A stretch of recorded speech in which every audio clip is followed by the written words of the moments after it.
Good morning, members. When we suspended last evening, we were considering Part 1 of the Regulatory Systems Internal Affairs Amendment Bill. And we're on Part 1, amendments to the Birth, Deaths and Marriages Relationships Registration Act, clauses 3 to 17A. The question again is Part 1, stand part. Lumanga Lydia Susini. Tēnā koe. Good morning, Mr. Chair, and thank you for the opportunity. And yes, as I stated last night, Labour is supporting this bill, but we do still have questions and want to ask Minister in terms of official advice. So, Minister, with regards to Part 1, births, deaths, marriages and relationship, we did receive submissions, written submissions, and also oral submissions, and a submission from Mr. Sinclair, Mr. Rati Sinclair, asked the question with regards to the presentation and historical information. So Mr. Sinclair, through his submission, understands in terms of this bill, the regulatory significant changes in terms of tidy up, and had a question with regards to Māori in terms of tiriti. What he was asking us is in terms of whakapapa and historical information, that what engagement or what advice from officials was sent through in terms of cultural assessment, in terms of when the changes happen through certification or citizenships regarding birth, deaths and marriages. We did touch on very lightly in terms of the details that are recorded and changed. And what he was asking in terms of overall with Part 1 is the Māori cultural content that is does not have iwi or hapu oversight or any engagement with regards to the new provisions. So understood the exercise, but through his submission was asking with officials what kind of engagement has been held with iwi Māori or hapu with regards to the new changes and the new provisions. And so I put forward a question to the Minister in terms of officials' advice, what engagement was held, was there any questions that we received in terms of the historical records in terms of the commitment to tiriti o Waitangi, and particularly around the tino rangatira, whakapapa taonga and the data. So that is the question that I have for the Minister. Thank you. The Honourable Brooke Van Velden. Thank you, Mr. Chair.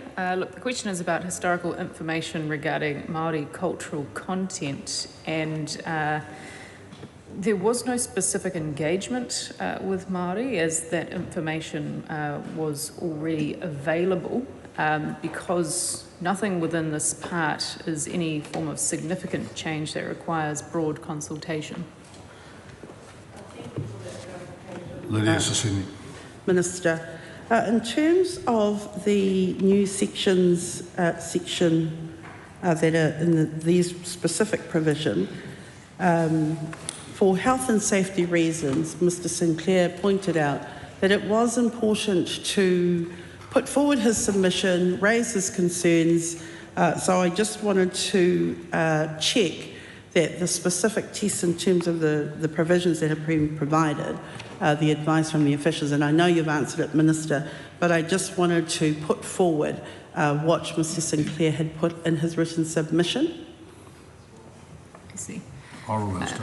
Is it possible that the member could be a little bit more specific? I haven't read Mr. Sinclair's submission, but I'm not sure which particular reference she is referring to.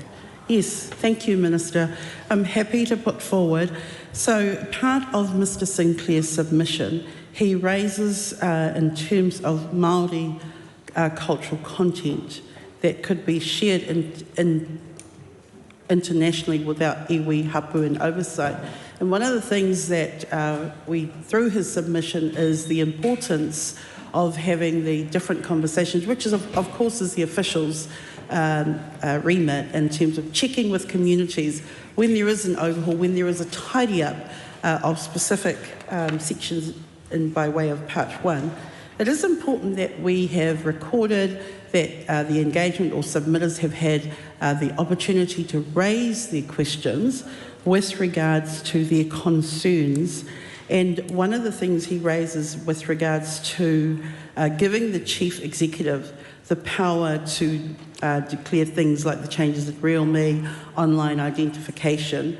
It is important that from our iwi Māori members of our community, that the personal data that is recorded or submitted by people like Mr Sinclair or iwi Māori representatives, that they have a clear understanding of what the bill is trying to achieve in terms of tidy up, in terms of updating information, if that would help. Yes, look, very, very happy to help the member and the submitter. Look, when it comes to the information regarding historical information, I don't believe that there is anything that required broad consultation in these parts of the amendment bill, for the very reason that currently Section 90 of the Births, Deaths, Marriages and Relationship Registration Act lets this information be published on a website run by the Registrar General, but not on external sites. And so historical information under this Act is things like births or stillbirths that are more than 50 years ago, people born over 80 years ago, marriages, civil unions, notices of intended marriage that are more than 75 years old, name changes for people born outside New Zealand who were born more than 100 years ago, and deaths of people who died more than 50 years ago or who were born more than 80 years ago. All of this information is already available. It is simply a data sharing arrangement so that people don't have to scrub the internet for the information, but can just simply get it directly. So it's not providing more or new information, simply making information sharing a bit more straightforward for people. So it's hardly a controversial change, it's just a minor tidy up. Thank you, Minister. Yes, Minister, I appreciate the explanation that you have provided, and I don't think Mr Sinclair is trying to be controversial, but it is helpful to understand his point of view. Next question I have, that's part one. I wanted to go to part two, Mr Chair. Well, no, we'll just have to vote. We'll be voting on part one. So if there's no... That's all the questions that I have. The question is that part one stand part. All those in favour say aye. Aye. To the contrary, no. The ayes have it. Members, we come now to part two. There's a debate on clauses 18 to 21, repeal of the Boxing and Wrestling Act 1981, and revocation of the Boxing and Wrestling Regulations 1958, and part one of Schedule 5. The question is that part two stand part. Kamala Belich. Thank you, Mr Chair. And look, I'm really pleased to be able to take a call on the repeal of the Boxing and Wrestling Act 1981. It was something that I didn't get to mention when I last had a call on this in the second reading, and I was very regretful about it because I think it's a really interesting look into New Zealand's history to look at the boxing and wrestling regulations. Obviously, you can see that they've been the Act has been in place. That is older than me, and the boxing and wrestling regulations are in 1958, which. Certainly older than many of us in the House, Mr Chair. And and at Select Committee... That may be out of order, actually. At Select Committee, we did receive submissions on the Boxing and Wrestling Act revocation. And look, many, I suppose... the officials at the Department of Internal Affairs and many would see these as antiquated provisions, but the submissions that we received were that they did form a framework under which boxing and wrestling and related activities could occur. And there was a change made at Select Committee. It may not be obvious from when you look at the bill, but if you go back to Clause 2, you'll see that under the Boxing and Wrestling Act provisions, we had recommended at Select Committee that these do not come into place until the 1st of April 2028. And the reason for that, Mr Chair, is because there was quite strong advocacy that this particular area of, essentially organised fighting or exercise which forms either boxing or wrestling, and also we did have some advocacy from other martial arts as well, should not be left without a framework. So there is a review happening, and so we were pleased to hear at Select Committee that there was a review, and the intention really with the change of the commencement date for this part was to mean that the review hopefully would have been able to have taken place and more up-to-date regulations could have been put in place. So my question to the Minister is, does she have an update on the review that Internal Affairs, I think it was the Ministry of Culture and Heritage, which I think is not the Minister's department, but obviously is related to this legislation. So I wondered if she or she could get an update from her colleagues on that review and whether it is in fact tracking that there could be different regulations in place by the 1st of April 2028, and just to acknowledge that this particular advocacy by people in this from this particular sport was really influential on the committee,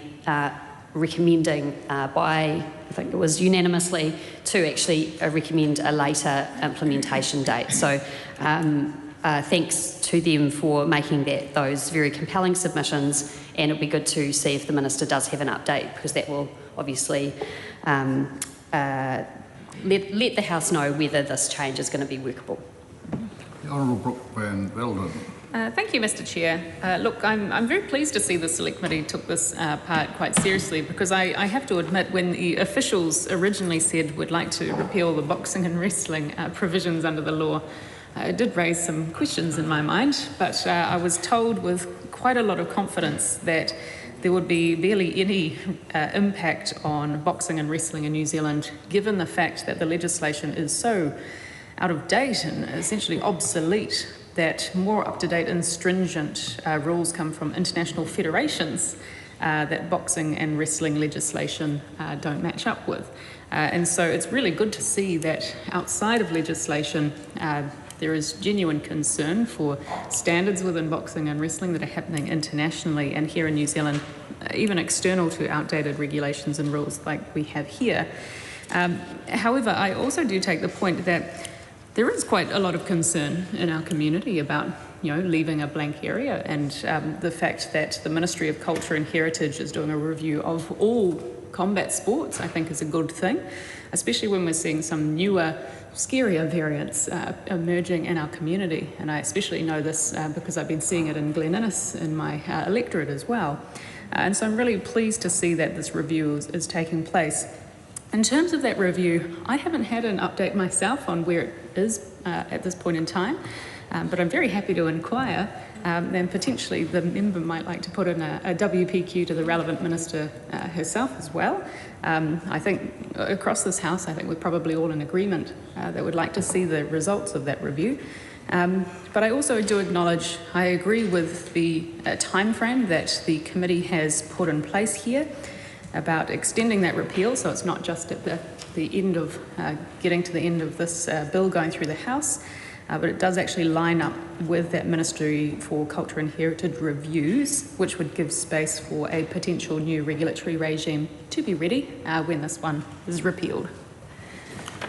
The House can only be amazed that combat sports will be coming under Culture and Heritage, but that's the Chairman's prerogative to make that comment. Thanks, Mr. Lydia Susini. Oh, thank you, Minister, for making those comments, but also the relevance in terms of the provision in Part 2. We did hear from the New Zealand Mixed Martial Arts Federation, who made a written and an oral submission with regards to combat sport. And what they raised in terms of both of those submissions was the importance that there needs to be an updated replacement, whichever ministry, to really understand what those athletes and the organisations have to do in terms of a combat sports commission. And the issues that they did raise was to support in terms of mixed martial arts. So I know I've heard the comments that it's a sport or a combat sport that citizens of our community, maybe many, don't participate. But it is important that once the regulations are covered, It is important that there's the specific components such as clear accountability, exemptions, integrity and health and safety at various events that are held in the community. So I just wanted to check, and I know Minister's already made some comments, in terms of the officials' advice, when that work takes that direction of travel, is there any clear direction for those in the sporting community, such as the New Zealand Mixed Martial Arts Federation? They did raise some safety concerns around training, around organising, and especially to have those issues raised around their concerns and the support, because there are still people in our community that are interested in this sport, and they may be looking at international bodies in other countries just to recognise how those processes are streamlined. And so in terms of the repeal, what work will the officials carry out? I just wanted to check in terms of when the Minister or the new Cultural and Heritage gets official advice. Honourable Minister. Oh, thank you, Mr. Chair. Look, I tend to actually agree with the sentiment that the member is raising, that you've got different pockets of the community and society that are participating in different parts of sport with concern about how they're regulated here in New Zealand. The point that I would raise, though, is that the Boxing and Wrestling Act, which is being repealed here, sits outside of mixed martial arts. This doesn't actually cover mixed martial arts. That's a different part of our regulatory environment. This is simply boxing and wrestling. Which is why I think it is important that the Minister for Culture and Heritage is actually doing a review of all of the combat sports. And if I may go so far to say that potentially the member might like to support the idea that is coming from this government of actually having more amalgamation of government departments, because it seems kind of weird, I think, in some respects, that we've got Culture and Heritage looking into mixed martial arts and other combat sports, and DIA has been responsible for boxing and wrestling. And if you were trying to establish a new form of combat sport, well, wouldn't you hope that in the future you have one government department rather than having to figure out which one it even is? So, look, to that point, I don't specifically know where the Minister for Culture and Heritage is up to in terms of that review, because that does sit outside the scope of the work that I am responsible for. But I do hope we see progress in that area. And this law and the timeframes that have been put in place by the Select Committee allows for that work to progress before this one repeals, but it doesn't actually touch mixed martial arts. Mr. Chair. Thank you, Minister. Mr. Chair. Suze Redmayne. I move that debate on this question now close. Mr. Chair. Lydia Sosini. Thank you, and look, appreciate Minister's reply with regards to the various combat sports and the understanding and the interpretation. But what you propose, Minister, what this House needs to go through is to hear from the parts of our community that are involved in combat sports. So I don't believe that we are at that point yet. We know that this Act is being repealed. However, there needs to be work in the community, whether the public sentiments are the same. And so that's a conversation outside this bill. But thank you. Mr. Chair. Oh, the Honourable Minister.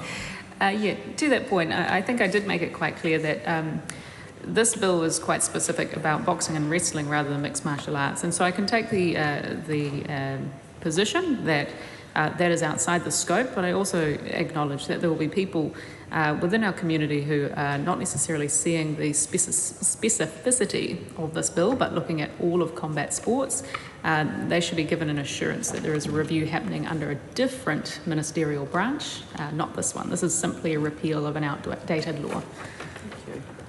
The question is, at part 2 stand part. All those in favour say aye. To the contrary, no. The ayes have it. Members, we come now to part 3, the debate on clauses 22 to 27, amendments to the Charities Act 2005 and regulations made under that Act. The question is, at part 3 stand part. The question is, at part 3 stand part. Oh, sorry, I just got in time. Mr. Speaker, I'd like to ask the Minister some questions about clause Oh, Teddy 23. Salisa.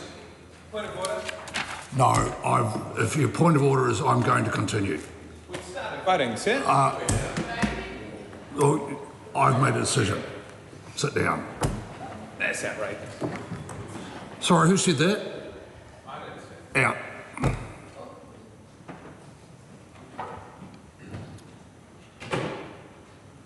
Do not comment on speakers' rulings. Height of arrogance.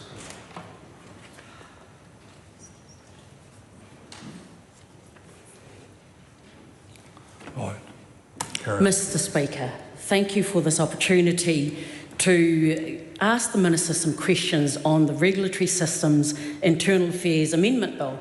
And this bill actually covers a whole lot of different primary legislations, but I do want to ask the Minister questions on Clause 23, which amends Section 27. This amendment changes the wording around searching the charities register, and it seems to me that it will remove references to broader regulatory controls. In my opinion, and this is actually from a person who didn't sit through the select committee process, and just my reading of this legislation, the changes seems to narrow the statutory frameworks governing searches. So, Minister, are the substantive protections being moved out of primary legislation? My concern is that the public transparency and privacy protections may become less explicit. As we know, in terms of charities, a lot of our NGOs and our charitable organisations, there are a lot of voluntary people that are the people that work through those charities. And so my concern here, Minister, and please alleviate those concerns, is does this mean that if there are less statutory controls around privacy of information, would people be able to search and get the detailed names, addresses of our volunteers? So another question I have is why is the government or the Minister reducing statutory protections governing searches? Another question is, did the Minister or her agency consult the various NGOs and charitable organisations that will be affected by this particular change? And why move these protections from primary legislations into regulations or administrative practices, Minister? Those are my questions for now. Honourable Brooke Van Velden. Look, I thank the member for her interest in the Charities Act. Look, this, I believe I can go some way to alleviate the concern that the change here is to restrict access to information by changing parts of the Charities Act relating to the searching of the charities register. Look, the regulations will no longer specify the purposes for which people can search the charities register. However, this is not to restrict search, it's simply to make accessible searching easier for people and better align with how people are currently searching the register. And so it will enable better access rather than restricted access and meet people's expectations of open data. When it comes to things to do with privacy, this change does not change what information is available on the charities register. The Act itself has more important mechanisms for limiting privacy risks, such as Section 24, which prescribes the set of information that must be available. Mike Davidson. Thank you, Mr. Chair. I just have a quick question on Clause 22A around the establishment functions, duties and powers of the board, and the insertion of the clause, the functions and duties and powers of the boards are not affected by any vacancy in the membership of the board. And obviously there's 5 on the board, and I'm just curious what would happen if there was multiple vacancies at one time, and whether that would actually have any impact, because it just talks about any vacancies, and I'm assuming you can get away with 1, but if suddenly if you've got a board of 5 and you're starting to see 2 and even 3, there could be a significant impact, especially if, like, I'm not too sure what the quorum is, but I assume it would be 3. So I'm just wondering, what would be the impact? Is there an impact if there's actually multiple vacancies at any one time on the board? Thanks. Honourable Jenny Salesa. I do want to follow up. The Minister, in answering the question that I posed, referred to Clause 24, which actually repeals Section 28. My concern for this particular repeal, Mr. Speaker, is repealing the search purposes, would it actually make data mining easier to do?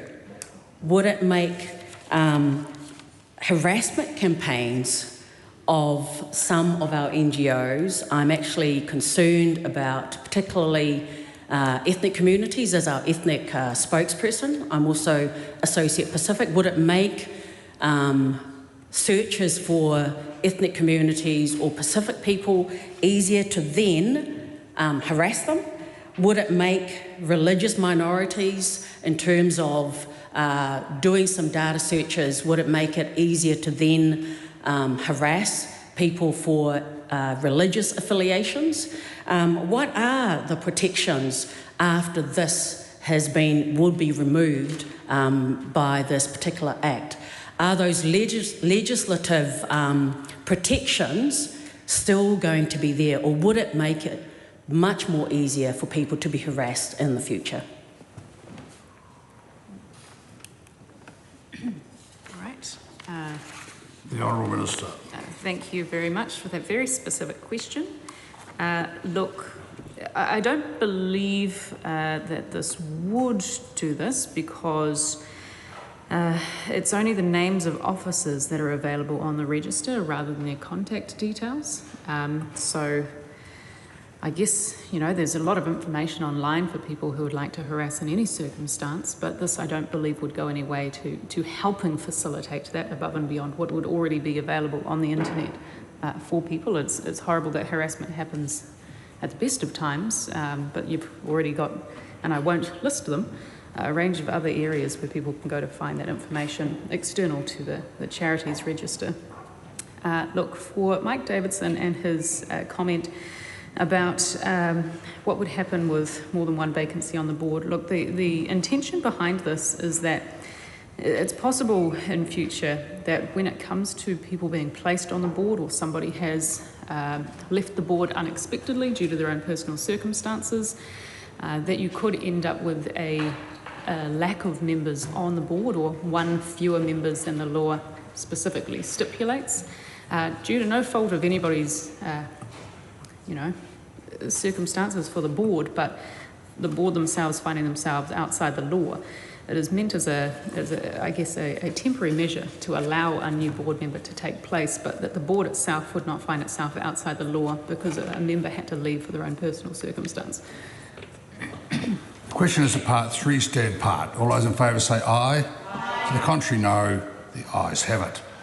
Members, I just, before we move on to the next part, I just want to explain that when we are sitting in committee, often because of the acoustics of the place, we don't hear all the calls surrounded by people. So that's why the benefit of the doubt often will go to someone who we may have missed. That's just to explain as to why the benefit of the doubt will go to those calling. On the other hand, there is no justification for any member who has been made a judgment by the chair to make any comments, or derogatory or otherwise. So just to explain just what happened, just in case anyone is in any doubt for the future. Now, members, we come to part 4. This is debate on clauses 28 to 31, amendments to the Citizens Act 1977 and Schedule 1. The question is at part 4, stand part. Luamanga Lydia Susini. Well, thank you, Mr. Chair. Just with regards to Section 30 and the amendments to the Citizenship Act, I wanted to go to 3A in terms of subsection 3, which explains it does not apply to New Zealand citizen by descent who later acquires New Zealand citizenship by grant in relation to the certificate that confirms their citizenship by descent. Wanted to clarify in terms of by descent and then by grant, have the officials confirmed that there has been a lot of queries in terms of those who receive citizenship and the changes, because thereafter, by descent, and then they are provided with citizenship by grant? So I'm just thinking of scenarios in terms of officials' advice. My first question is were there many cases that have come through in relation to that, that prompted that change, or what other advice has been given to the Minister by the officials? And secondly, can the officials confirm that there were many queries? So I'm thinking of Pacific communities where there are different international arrangements that when people receive by descent, New Zealand citizenship by descent, and then they would apply, or their circumstances change. So I'm thinking of young person receives citizenship by descent because through their parents, and then they marry another person who doesn't have New Zealand citizenship, but then they go through the process and receive it by grant. Were there any of those scenarios explained to the Minister and prompt advice from the officials? That's my question. The Honourable Brooke Wimble. Look, thank you very much. If I cast my mind back to the original conversations, look, I think in part this is less to do with how many cases there are of this occurring and more to do with the fact that with modern technology, this part of the Citizenship Act is now in some ways out of date. And so if I walk you through what this means, there's a difference between citizenship by grant and citizenship by descent. And so if someone is eligible for citizenship by descent, they can then go on to claim citizenship by grant. However, under the current law, if you have that certificate of citizenship that says you're a citizen of descent, and then you become a citizen by grant, you then have a different document to hold on to. Now, in the older days, those certificates were then requested by the department to be handed back because they were now null and void and you needed the new certificate. But now things are happening online. There's not actually a certificate necessarily to give back. And so I don't know how this is supposed to act out in the modern environment where someone is giving back an online version of an old document. So this is really just to clear up the fact that that rule no longer applies, that if you were in the process of going through citizenship by descent to grant, you no longer have to give back the old document because it doesn't really exist in a physical format.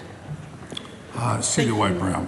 Thank you, Mr. Chair, and thank you to the Minister for engaging with our questions on these matters. My question is going to be on Clause 31 and Schedule 1, but I just first wanted to thank all of the PCO staff and, of course, the public servants and all the different departments and agencies. This amendment bill goes across a very wide range. We have been given excellent advice in general to improve and modernise. I'd also like to thank the select committee members. However, I do have a question to the Minister about the amendments to the Principal Act to update gender references. And if I can draw the Minister's attention to Schedule 1, where it talks about replacing his or her with their, replacing he with the Minister, replacing he considers that he has with the Minister considers that they have.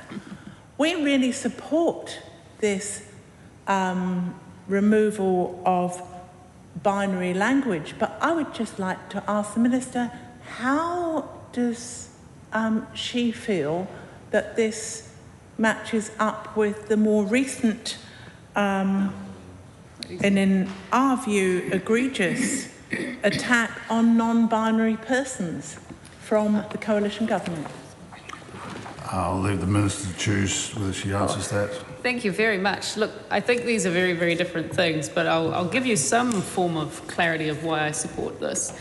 I stand before you as a woman, and this current law says that I am a man. And I think by having a gender-neutral term, it allows a minister in the future who is a man or a woman to appear in this chair and both be responsible for the law. Lydia Susini. I just wanted to thank the Minister for her earlier comments just to my questions.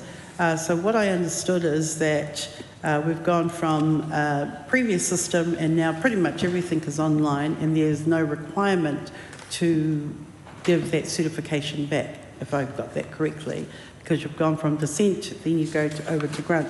So I just wanted to check with Minister that now that things or departmental records have moved online, there is an assumption made that citizens in Aotearoa have access. So what happens, my question is what happens when the certification has changed, the communications are online, and I know that there's the real me verification and all those things, I wanted to ask via the Minister to the officials, how easy has that been updated, online communications, but how easy is the access to our communities, and what happens when you don't have the real me identification, because you have to go through quite different steps. Now, unless I've got that incorrect, I just wanted to check, because the communications of many departments, if not all departments, have shifted to online, I am just asking around the accessibility when individuals in the community, whatever their queries is under this provision of citizenship by dissent moving to grant, just wanted to check that that is easily accessible by community members. Honourable Minister. Yes, I would assume it is, because anybody at any point, no matter where they live in the world, if they have a phone, if they have access to a library computer, can create an email address and therefore have an email contact with the department. Thank you. And my last question on this matter, I just wanted to check, are there any fees attached with that in terms of when your online access, whatever certification you require, and you need to check that, are there any fees attached with that? Thank you. Mr. Chair. Rima Nakle. I move that debate on this question now close. Yes, look, for the member, I'm actually getting really breathless standing up so often, so I apologise. The Minister's welcome to sit there, remain on the seat. There's no obligation to stand, so I can great. sorry, I should have been. Okay, look, there's no specific fee attached to that above and beyond the citizenship fees. Question is at part 4, stand part. All those in favour say aye. Aye. To the contrary, no. The question is agreed. Members, we come now to part 5. This is a debate on clauses 32 to 43, amendments to the Electronic Identity Verification Act 2012 and regulations made under that Act and Schedule 2. The question is at part 5, stand part. Kamala Belich. Mr. Chair, and I have a few questions around the electronic identity verification changes. Obviously, this is something which I'm sure most people wouldn't question needs to be updated in terms of the fact that the way that we are looking at electronic IDs is something I know which is part of the government's policy program and just follows a different way that we have, I think, are moving to being able to have digital IDs. However, these changes are to an existing 2012 Act, and I just had some specific questions. So I'll just go through those, and I appreciate the Minister might want to take a moment or get some advice before responding straight away, and it may be that other members have questions to allow her to do that. So the first question I have is in relation to 52A, when there are kind of substantive changes in terms of what a participating agency is, and I wanted to ask the Minister, in terms of these changes, because this is a relatively substantive new section which has been put into the Act, what is the impact of being a participating agency? The second question I had was on 52A, and it talks about the Chief Executive's powers, and that is essentially for them to revoke a participating agency's power. It seems relatively a relatively powerful power that this amendment is giving to a chief executive, and so I just wondered if the minister had any advice on how that process would actually work in practice in terms of revoking or replacing a participating agency with another participating agency, in terms of if there's a process laid out. It may be that that's policy work to come, but I thought I would ask if any had been done to date. And just two further questions. The Clause 5, so 52A 5B, talks about publishing a list of the participating agencies. And I just wondered, in terms of the current practice, whether this was in fact happening at the moment and this was almost putting into place the legislative tool to recognise that, or if this is actually going to be a new list that doesn't exist at the moment. And so that was that question. And then the final question I had at this stage in relation to Part 5 was the clauses 39 goes through and gets rid of sections in the Primary Act 73 to 75.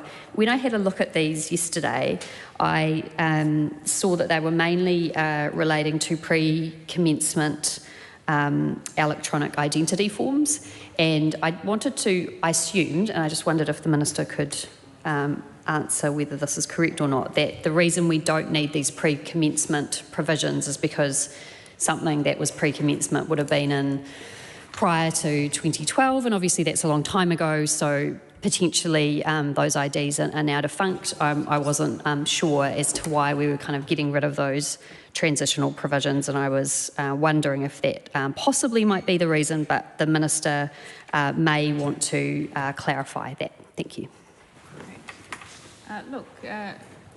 Honourable Minister. Very happy No, the Honourable Minister. The Minister will be speaking from the seat, so just a slight change. Thank you.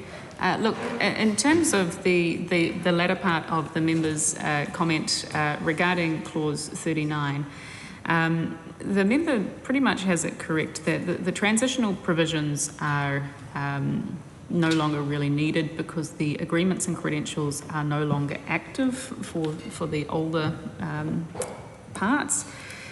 For the electronic credentials that were issued or applied before the commencement of those sections. So that's quite easy. In terms of the overall changes to the EIV Act, the rationale behind this is that there's not actually any big policy shift here.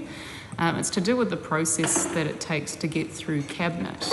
And look, I don't understand really why this was the case in past years, that when the department had gone through quite a lot of thinking about whether or not a particular agency met the standards that the department thought were sufficient for a new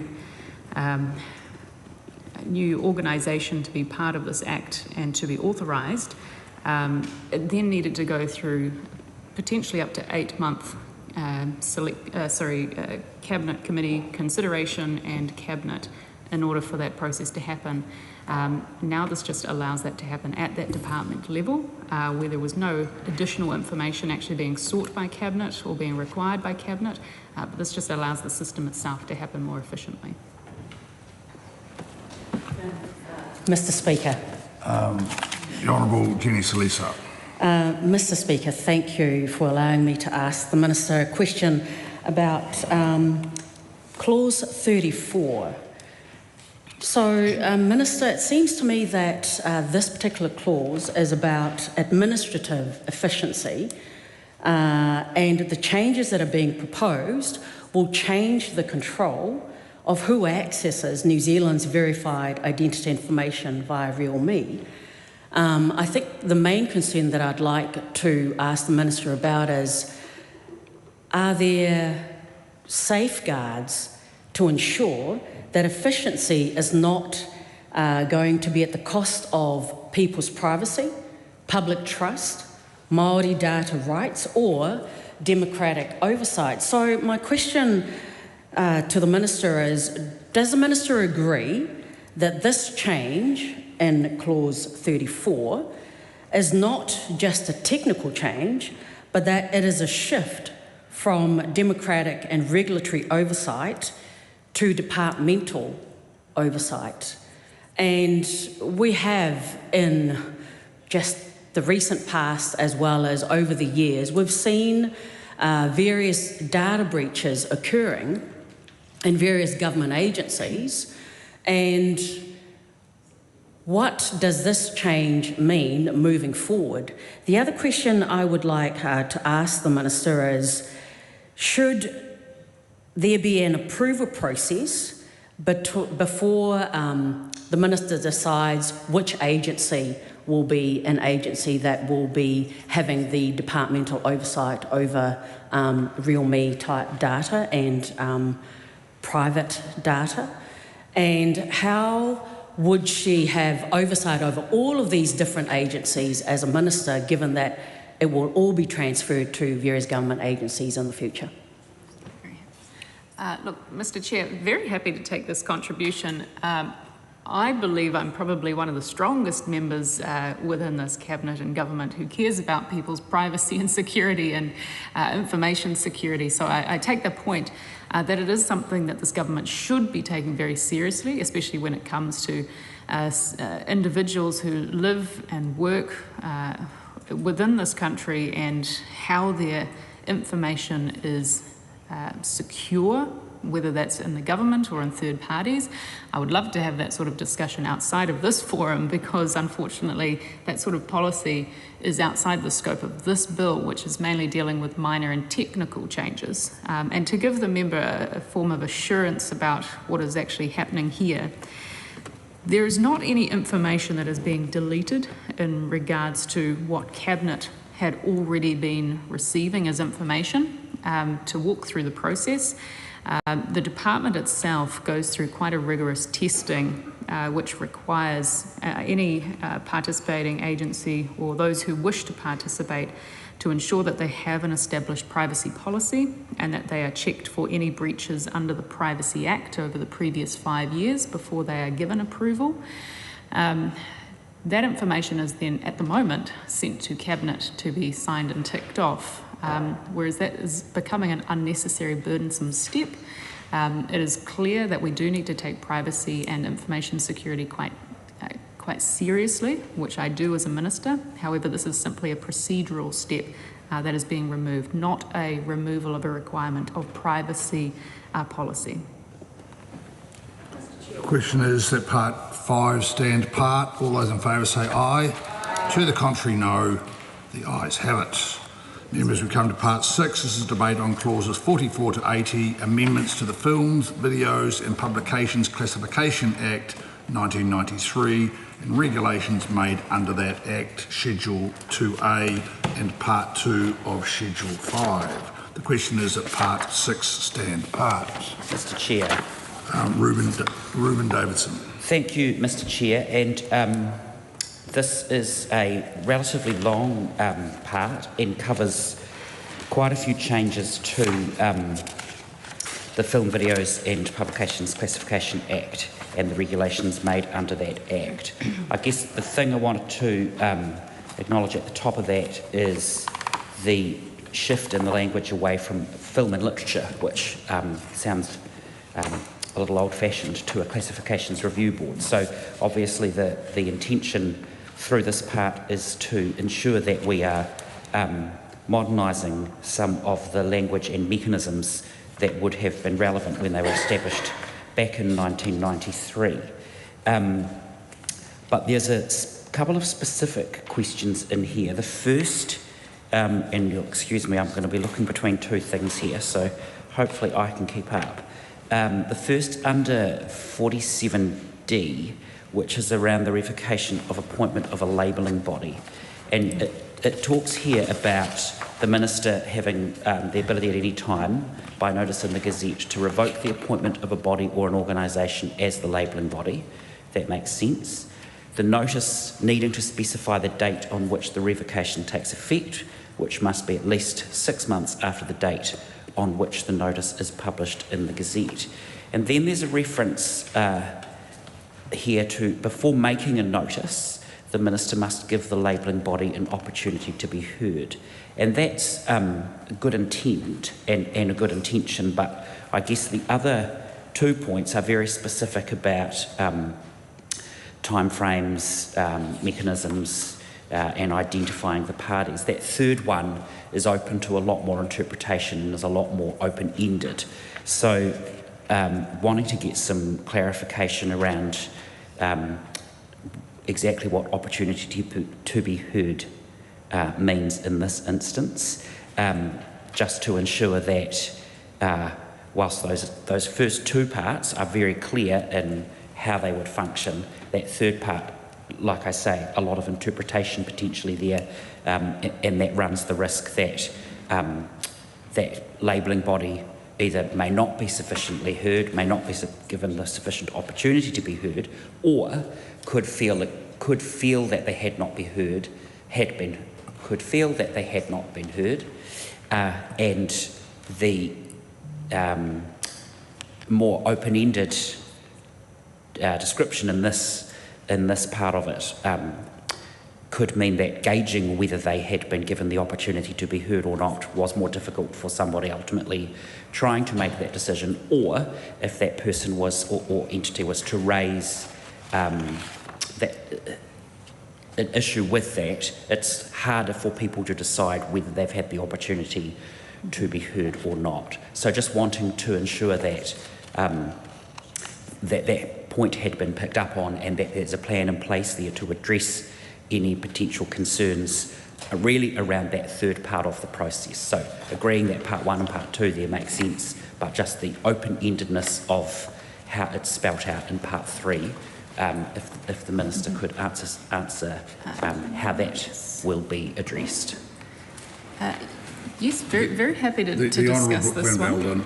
Look, thank you for the 2 comments. So to the first part about the reference to the change of the Office of Film and Literature classification, it's really quite a useful change, given that the Classifications Office is and has been for quite some time publicly facing, going by the Classifications Office. And so this is just updating it to be what it has been known colloquially and within professional circles in the law. To what I believe the second part is really talking about is about the changes to the determining of the labelling body, and to give a little bit of comfort about what is actually happening here. I was made aware some very, very long time ago now that the official labelling body that has this role in New Zealand was actually hoping to shut down.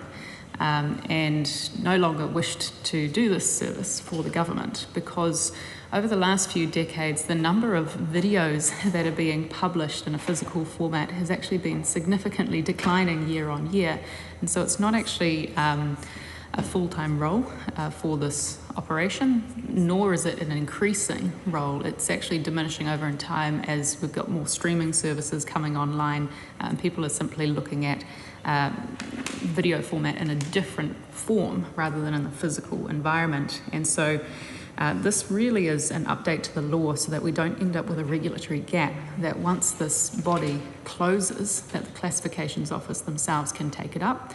In the conversations and advice I've had from my officials thus far, there is no other body external to the Classifications Office in New Zealand that would be able and willing to take on this work or have the expertise to do so. The Classifications Office is actually used to doing forms of classification, whereas that is actually quite a targeted and niche skill in New Zealand. And so this fills that regulatory gap rather than having a legal requirement for videos to have a label and no one there to fulfil that function. Ruben Davidson. Thank you, and thank you to the Minister for that answer. Definitely covers off the questions I had on that earlier point. Wanting to move down here to 51, Section 87, talking about the Chief Censor's ability to delegate powers. and it says here in 87.1, the Chief Censor may delegate any of their powers and functions under this Act to the Deputy Chief Censor, except this power of delegation. But then when it goes on to speak to the specific ability of what the Deputy Chief Censor then has, it doesn't, in any place that I can see, explicitly prohibit the Deputy Chief Censor being able to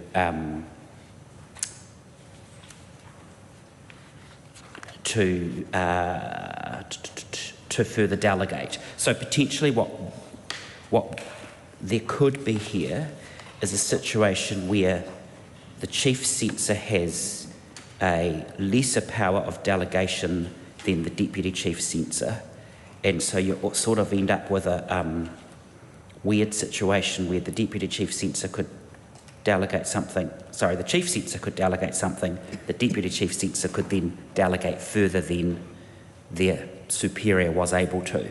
So I guess what you're talking about there is the risk that there's a watering down, and to continue with the water analogies, a downstream effect or impact, unintended potentially by the legislation, but more importantly, potentially unintended by the Chief Censor. And so just wanting to get the Minister's views on whether she sees that as a potential risk or a potential unintended consequence of the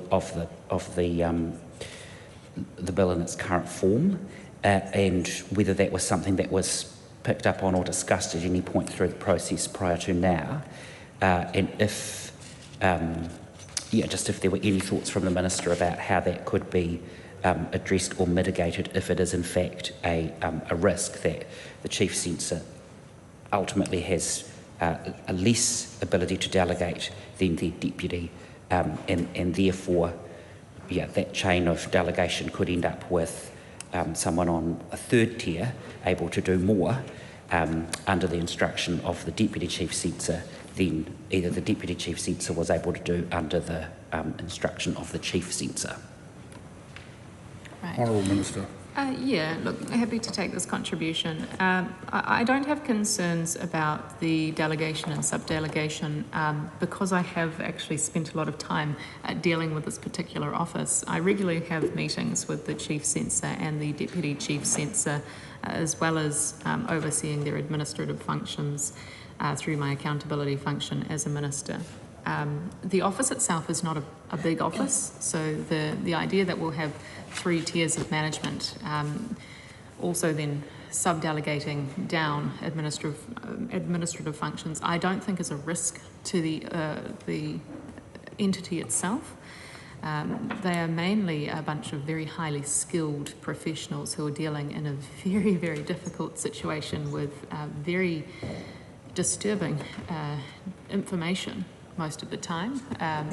The conversations I've had with the Chief Censor is that this will help with the efficiency of the office, but in terms of the administrative functions, however, in terms of the actual information that they'll be handling, that is all very sensitive and won't be changing in terms of this delegation. This is simply to help the Chief Censor do her work and help the Deputy Chief Censor help the Chief Censor do her work. In terms of the actual work that is being undertaken, I won't go into that detail here today, but I have a high faith in that particular entity, and would like to have a shout out to the team there who deal with such sensitive information, and I thank them very much for their service for keeping New Zealanders and particularly children across this country safe. The question is that Part 6 stand part. All those in favour say aye. To the contrary, no. The ayes have it. We'll just change over. Thank you, Minister. Thank you. Thank you.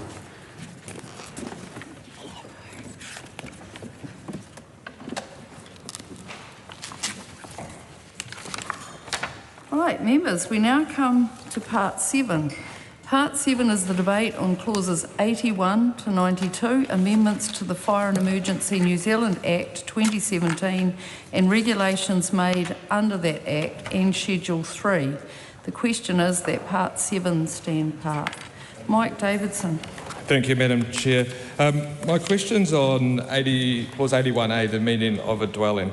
Under subsection 3, it mentions a building or a part of a building that meets the criteria in subsection 1 or the criterion in subsection 2 is a dwelling, even if it is used some of the time to provide temporary or transient accommodation.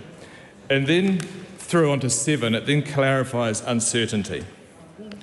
And it says, to avoid doubt, a building or part of a building is not a home or holiday home and therefore not a dwelling under subsection 1 if it is used to provide temporary or transient accommodation, being accommodation that is ordinarily provided for periods of less than 28 days at a time. So there's a bit of a difference between less than 28 days and some of the time over in clause 3. And it does say such as hotels or motels as an example. But my question is really around short-term accommodation like Airbnb, which is often used in this circumstance. So it's probably not used some of the times, it's probably used more than that. And it's most likely used for periods of less than 28 days at a time. So therefore, going by this clarifying uncertainty, that Airbnb or that short-term accommodation would not actually be defined as a dwelling. And I find this is quite actually interesting because instead of actually clarifying uncertainty, I think it creates a bit more uncertainty. And what I'm also concerned about is this is obviously taken directly from the Natural Hazards Insurance Act. And potentially the way this is written, not only does it affect anyone that uses their home as short-term accommodation solely for that purpose, not only are they basically not deemed a dwelling under this bill, they're also not deemed a dwelling under the Natural Hazards Insurance Act, which would be quite concerning when you look at the number of people that are buying properties for this type of investment in short-term accommodation and continue to buy that. And I'm just wondering if we've created an issue here, but actually there's potentially also a bigger issue sitting in the actual Natural Hazards Insurance Act. Thank you. Lydia Sassini, apologise for that. All good. Thank you for the opportunity to ask a question.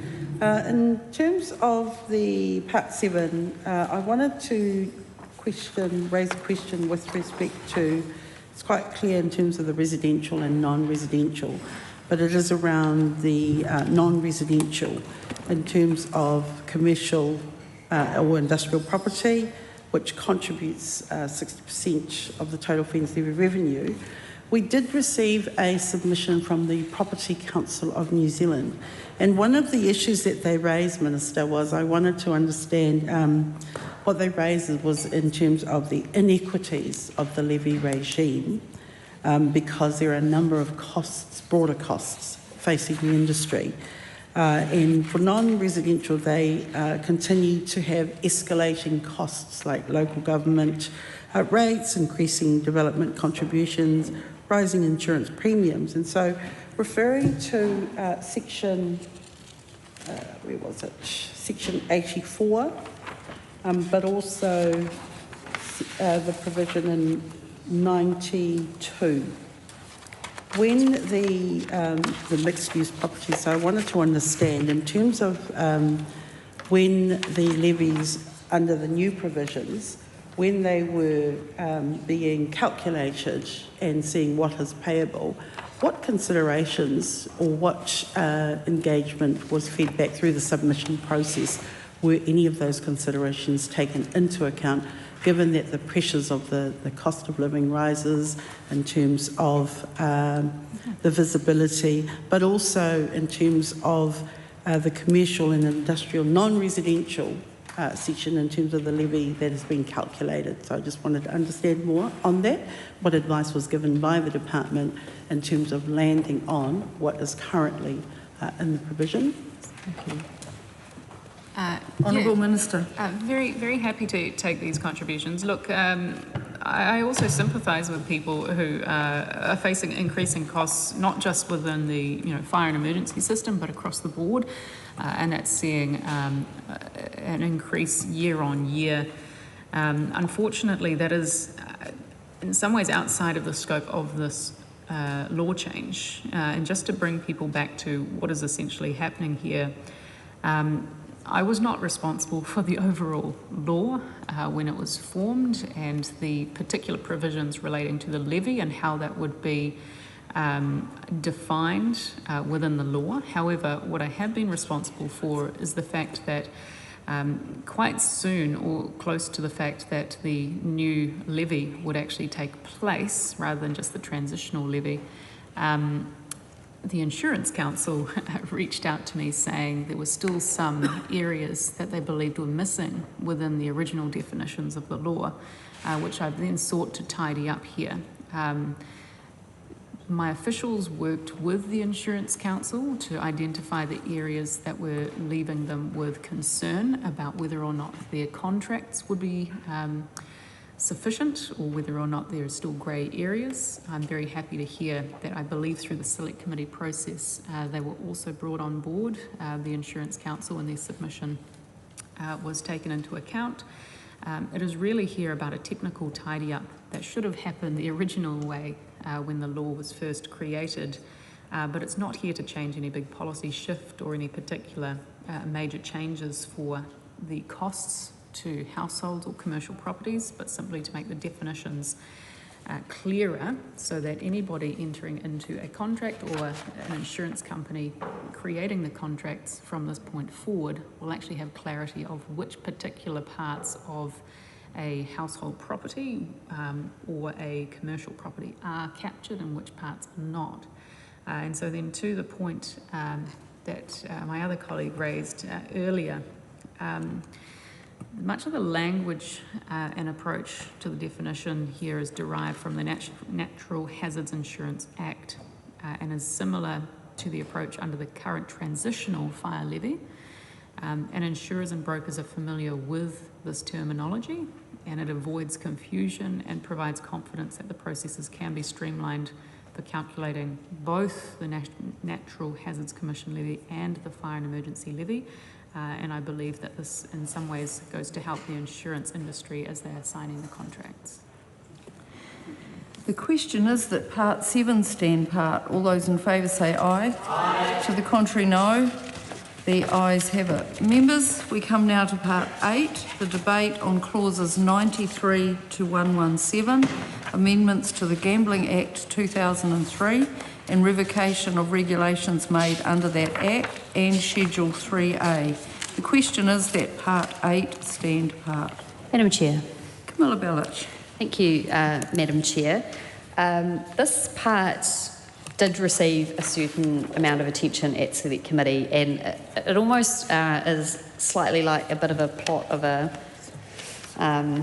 TV series. It's a situation where at the moment, and I'd be interested to hear the Minister comment on this, we have a situation in New Zealand where under 18s, although they are prohibited from many other forms of gambling, can currently purchase New Zealand lottery tickets. And the change that the Select Committee is making is to ensure that those under 18 cannot purchase lotto tickets. And there's a definitional change here, which is, I think, people will accept because instant games is quite a difficult. I don't think people really know what instant games would mean in a colloquial sense, but New Zealand lottery is obviously something that is, or lotto is something that people do understand. But one of the things that we looked at Select Committee was the transitional provisions in this, and it's something that received quite a bit of attention at Select Committee. So we were thinking, well, what happens if someone has purchased a lotto ticket and they're under 18 and then they win and then they can't bank their proceeds? And so it does sound like a plot of a an episode of a TV series, you know, what a terrible situation. You've finally won the lotto, but unfortunately, because you're under 18, you can't claim the winnings, and, you know, the moral greyness around, you know, that would be against the law. But anyway, I think that's probably, anyway, so it was quite an interesting thing to look at. The transitional provisions do, as I understand it, make this a little bit fairer. So at the moment, if you were to purchase, and I actually don't know about how far ahead you can buy lotto tickets. Someone else might know that. If you can buy them for games in the future, or do you have to buy it for the? You can. Okay. You can tell that I'm not the lotto ticket purchaser in my household. Anyway, so. You have to buy a ticket before the lotto. Yeah, of course. That's a key part of the lottery system, as it needs to be. It's not a Back to the Future plot. No. So anyway, the situation that we have is that I think the Select Committee very fair-mindedly said, you know, if you have purchased a ticket for a lotto draw, the lotto draw hasn't taken place, you're under 18, we will not prevent you from having those winnings. I mean, that would be just too mean, and retrospective law, that would be extremely cruel. However, we obviously, and I think probably agree across the House, we don't want under 18s participating in gambling. Even if you buy a lotto ticket, we have to note it's not very likely that you will win. In fact, I think the odds are minuscule. So the question really for the Minister, sorry about the slide, anyway, I think it's an interesting insight into this particular part of what is obviously a very important bill, but some aspects of the changes are not as interesting as perhaps this one is. Is the Minister happy with that change that has been made on transitional arrangements? I suppose a follow-up question is, you know, is there going to be any public educational training or any note that's sent out to lottery retailers around this kind of change in policy, terms and conditions updated? You know, it may be that is already, this is making that exists, and this is making it consistent with the current practice. The other thing that we looked at Select Committee, which I thought was really interesting, was I can't recall who it was, but some very honourable member decided to look up the lotto draw date to make sure that the changes come into effect on a date that isn't the same day as the lottery draw, because obviously they were wanting to not have the situation where I think the original proposed date was on the same date as a lottery draw, and then which law is going to apply, and do the transitional details apply, and what time does it come into effect? And anyway, it could. I mean, I'm a former lawyer, and I know that a lot of my colleagues in the profession could have made a decent fist of spending a lot of time arguing that if the situation were to arise. But thanks to the scrutiny of the Select Committee, this has been addressed. And so I wanted to check with the Minister. Hopefully we made the right call in having that alignment. Anyway, it was an interesting area to look at. Would appreciate the Minister's thoughts on what was probably more slightly substantive Select Committee deliberation and changes on this very interesting aspect of the bill. Honourable Minister. Thank you. Very happy to take this contribution. Yes, I thank the Select Committee for their scrutiny of these particular provisions. It's very important work, and I do believe that the committee has ended up in the right area, and I also support the changes that the Select Committee has made.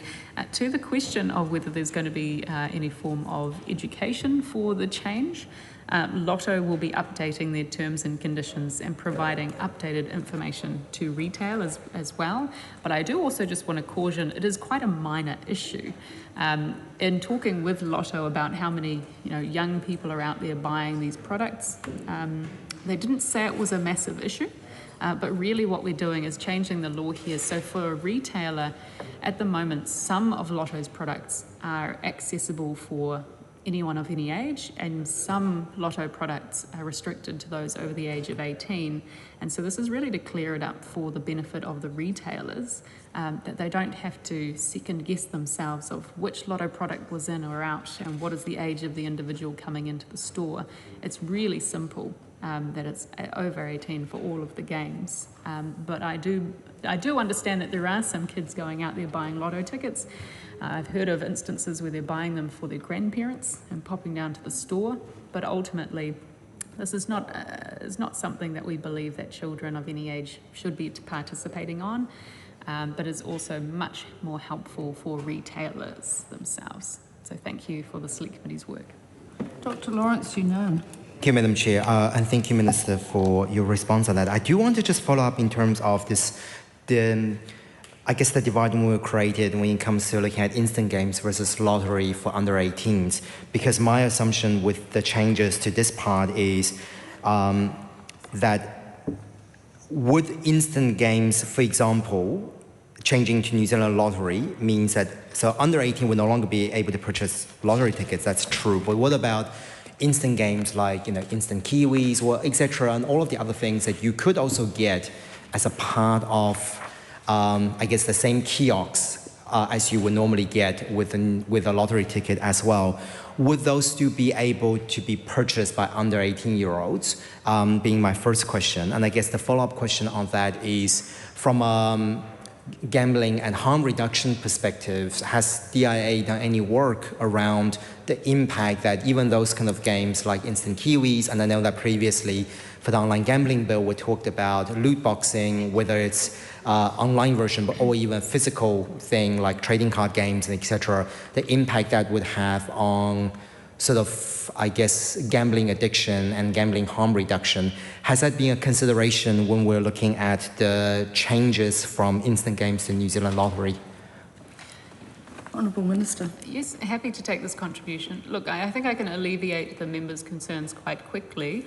Instant games are already illegal for under 18s. This law change brings everything in line for the twice-weekly draws to be also illegal for under 18s. And so to the previous contribution I made, this is simply an alignment issue.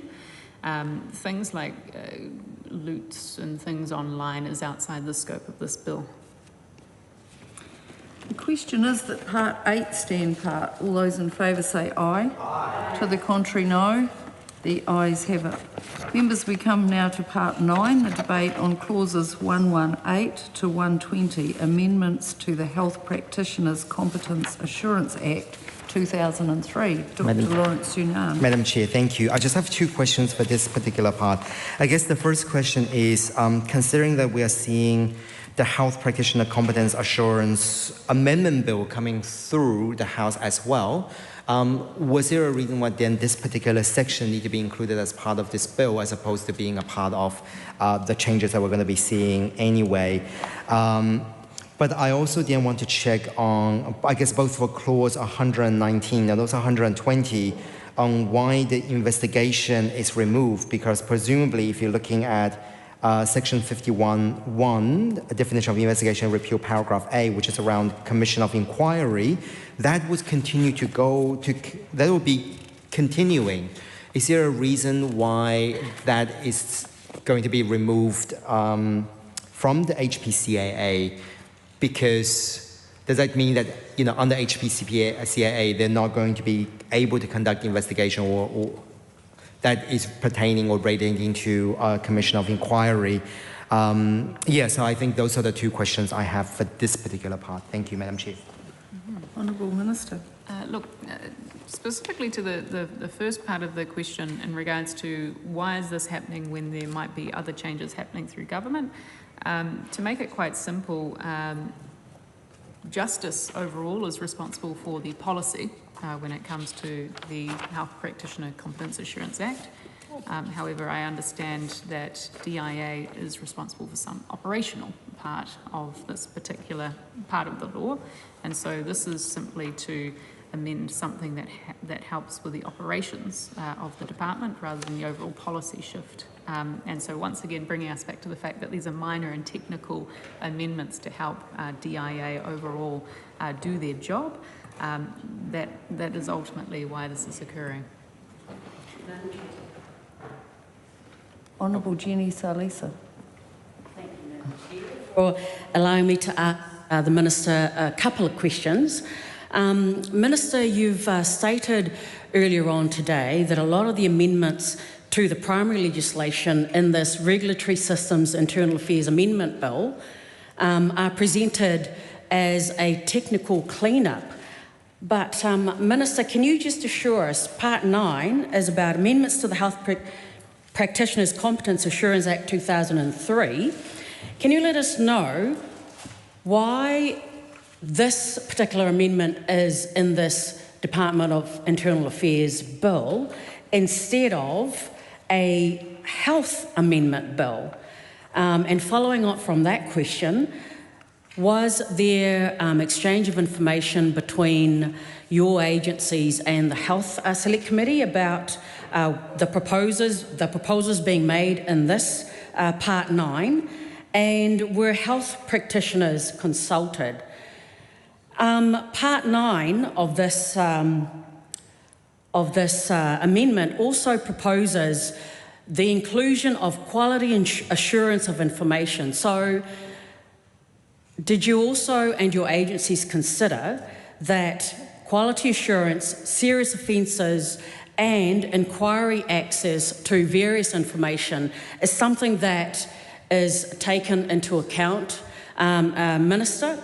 And can you be able to guarantee and assure Parliament that no patient, no family, inquiry, prosecutor or regulator will be left in a worse off position because of this particular amendment that Part 9 makes?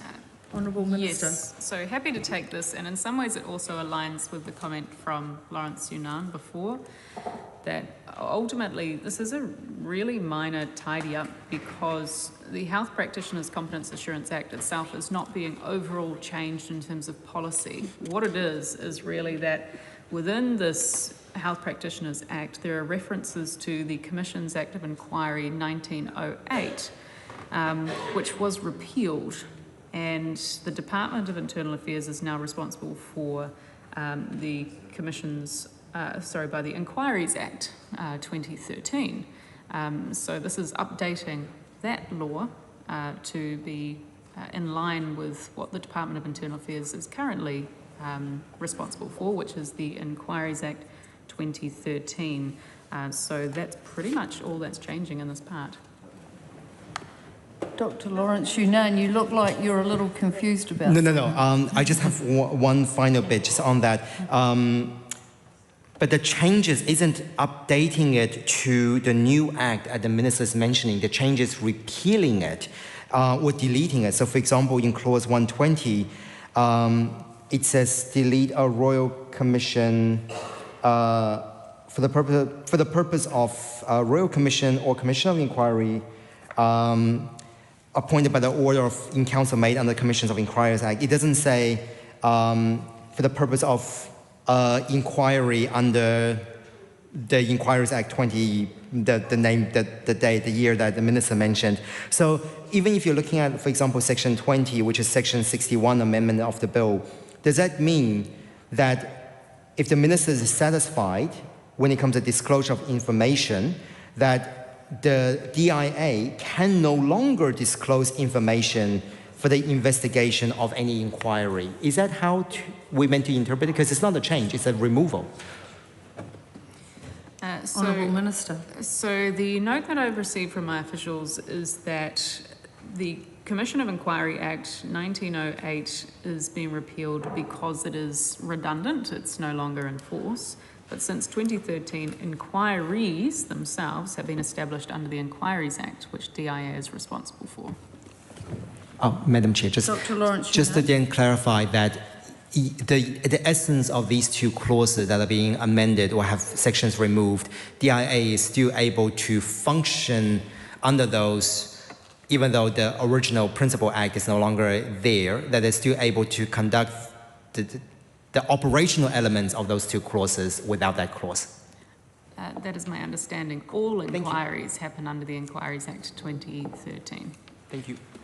The question is that Part 9 stand part. All those in favour say aye. Aye. To the contrary, no. The ayes have it. Members, we come now to Part 10. This is the debate on clauses 121 to 123, amendments to the Human Assisted Reproductive Technology Act 2004. The question is that Part 10 stand part. Lamonga Lydia Sosini.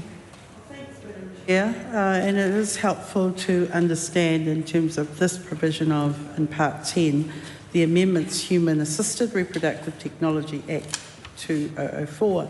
And so it's helpful to understand that for donors who are involved in this process, that there has been an update, and it's helpful to understand, and I was curious at the over donation.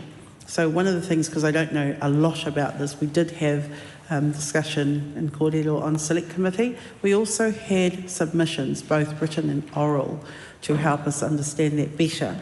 So I wanted to understand, in terms of section 122, section 47 amended, in terms of the providers who must obtain and accept information about donors, and I wanted to understand through the Minister, because it's not a huge activity, it's quite a sensitive area, and the people that are involved, what type of questions or information came through the department when checking out the donors? So because of the sensitivity of this provision, when a donor, so in New Zealand, obviously it is important to have up-to-date information and accessibility, but it is also important when people do go overseas, as I understand it, and hopefully I've understood this well, that there is a period of time that donor's specimen, or however you call it, is kept. But if the donor is out of the country, so for example, I'm just trying to elaborate my example. If the donor provides and you can only hold that for 10 years, and then the donor comes back into New Zealand, is there any, given the information under this provision, is there any contact that is made with that donor because their time basically there's an expiry date? But also, what kind of identification had been requested to improve that provision? I just wanted to ask that question. And my other question is in terms of, it says here in section 123 of section 52 amended that providers must keep track of donors' offspring births, which is another question around, is there a level or a number that a donor can provide their specimen? So, for example, is it 2, is it 3, or is there a ceiling that the donor can only provide X amount? That information is sensitive and must be kept by the provider. I'm just curious to understand how the department, or what advice was given from the department to the Minister to consider all of those elements. We're just waiting for the Minister to take some advice. Is there another question? Camilla Ballach. Chair, yes, I did have a question on this matter. So when we were in the Select Committee process, we received quite a few submissions that were probably slightly outside the scope of the bill, which have been included in our Select Committee report. But one of the areas which I'm particularly interested in, if there's any work ongoing, which of course we couldn't make that particular change in the bill, was the Ethics Committee on Assisted Reproductive Technology. Currently we heard that they don't have discretion to consider applications for an extension of a storage limit, and often from the submissions we heard, there isn't a good scientific basis for that. So we were advised we couldn't make that particular change within the bill, which is why there isn't a provision on that. But I did wonder if, as a part of looking at this, whether I think we were of the view it should be looked at in the future, and whether the Minister has been able to obtain any advice around that.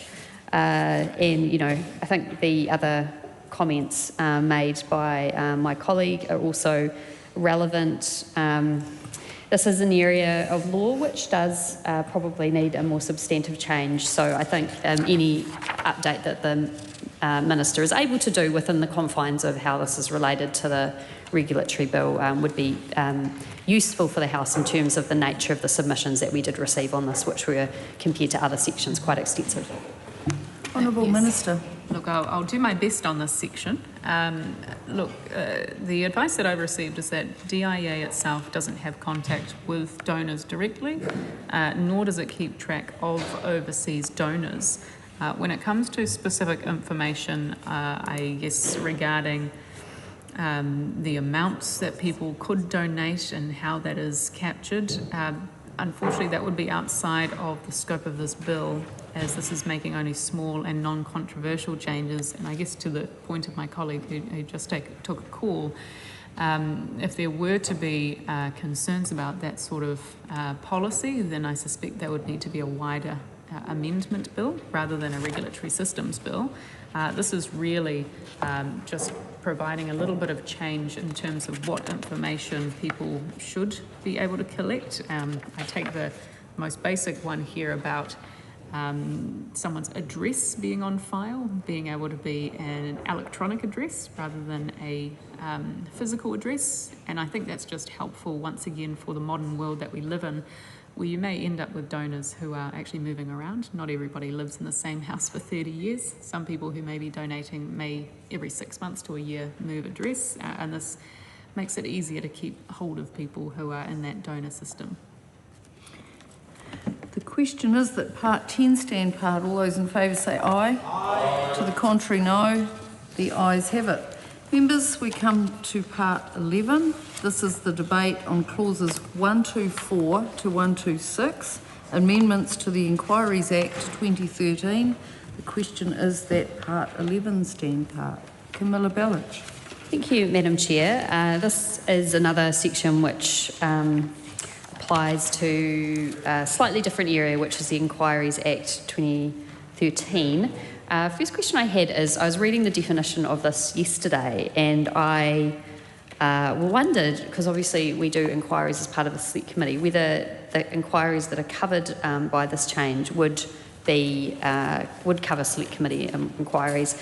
The key thing I think that might be determinative is the use of the word government, and so it might be that that would mean that select committees aren't part of the government, but then of course sometimes they are doing work that is supported and suggested by the government. So I just wanted to have some clarity on that, just because we are using that word. I think it's important to know the exact subject area. The other question I wanted to ask in Part 11 is in Clause 1254. There's quite... I wasn't aware as to the... and I don't believe it came up in the select committee process, but I wasn't really aware for the reasoning behind the need to change this information. Was there a specific incident that happened that meant that this change was needed, and why these powers would be required? Apologies if it was advised by officials. They have much better memories than myself, but I couldn't recall it. And when I was looking over it yesterday, I thought it would be good to know the context of why those new powers were requested. Yeah, thank you for that.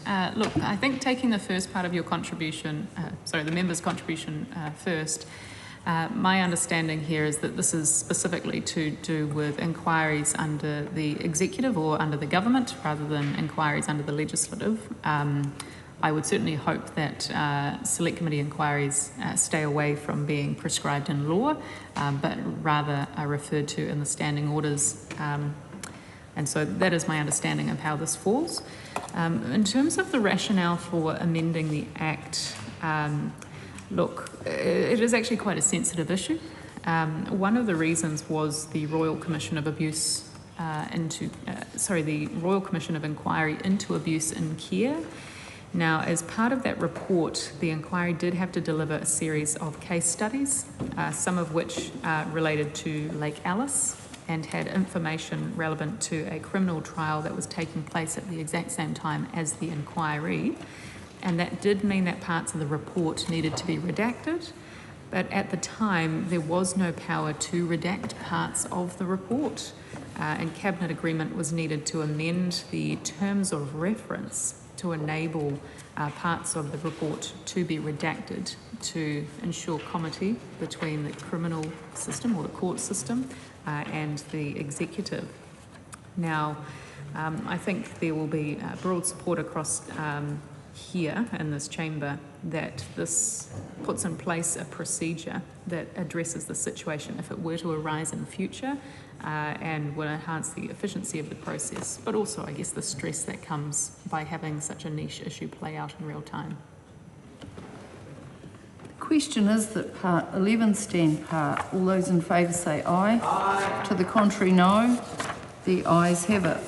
Members, we come to part 12. This is the debate on clauses 127 to 133, amendments to the Land Drainage Act 1908, and part 3 of Schedule 5. The question is that part 12 stand part.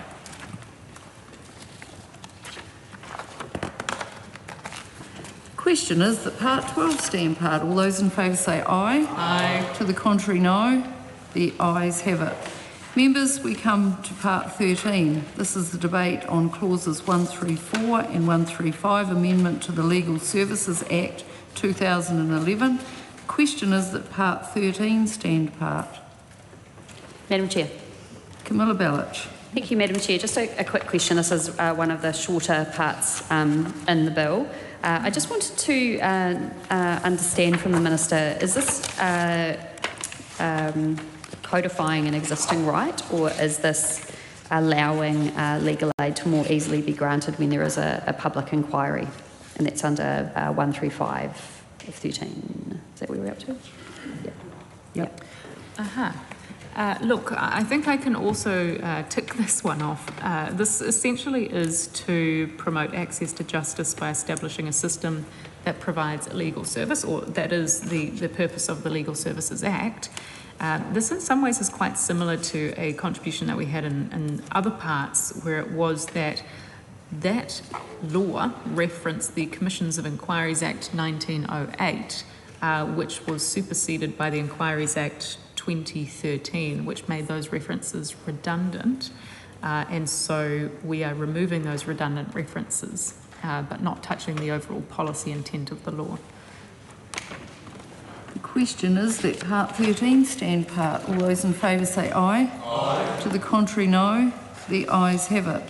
Members, we come to part 14. Part 14 is the debate on clauses 136 and 137, amendment to the Local Authorities Members' Interests Act 1968. Question is that part 14 stand part. Madam Chair. Dr. Lawrence Yunnan. Thank you, Madam Chair. I'm curious about this particular part, and I think this bill in particular, because looking at Section 3 amended, I want to check with the Minister on why has there been a change and a significant increase in terms of the disqualified contract between local authorities and their members from 25 to 100,000, excluding goods and service tax.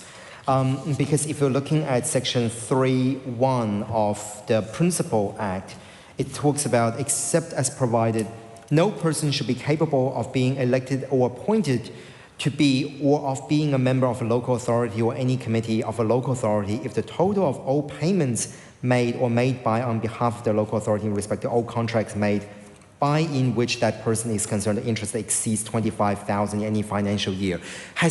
What is the rationale behind increasing that from 25,000 to 100,000? And can I just check, when was the last time there's been adjustment in that amount?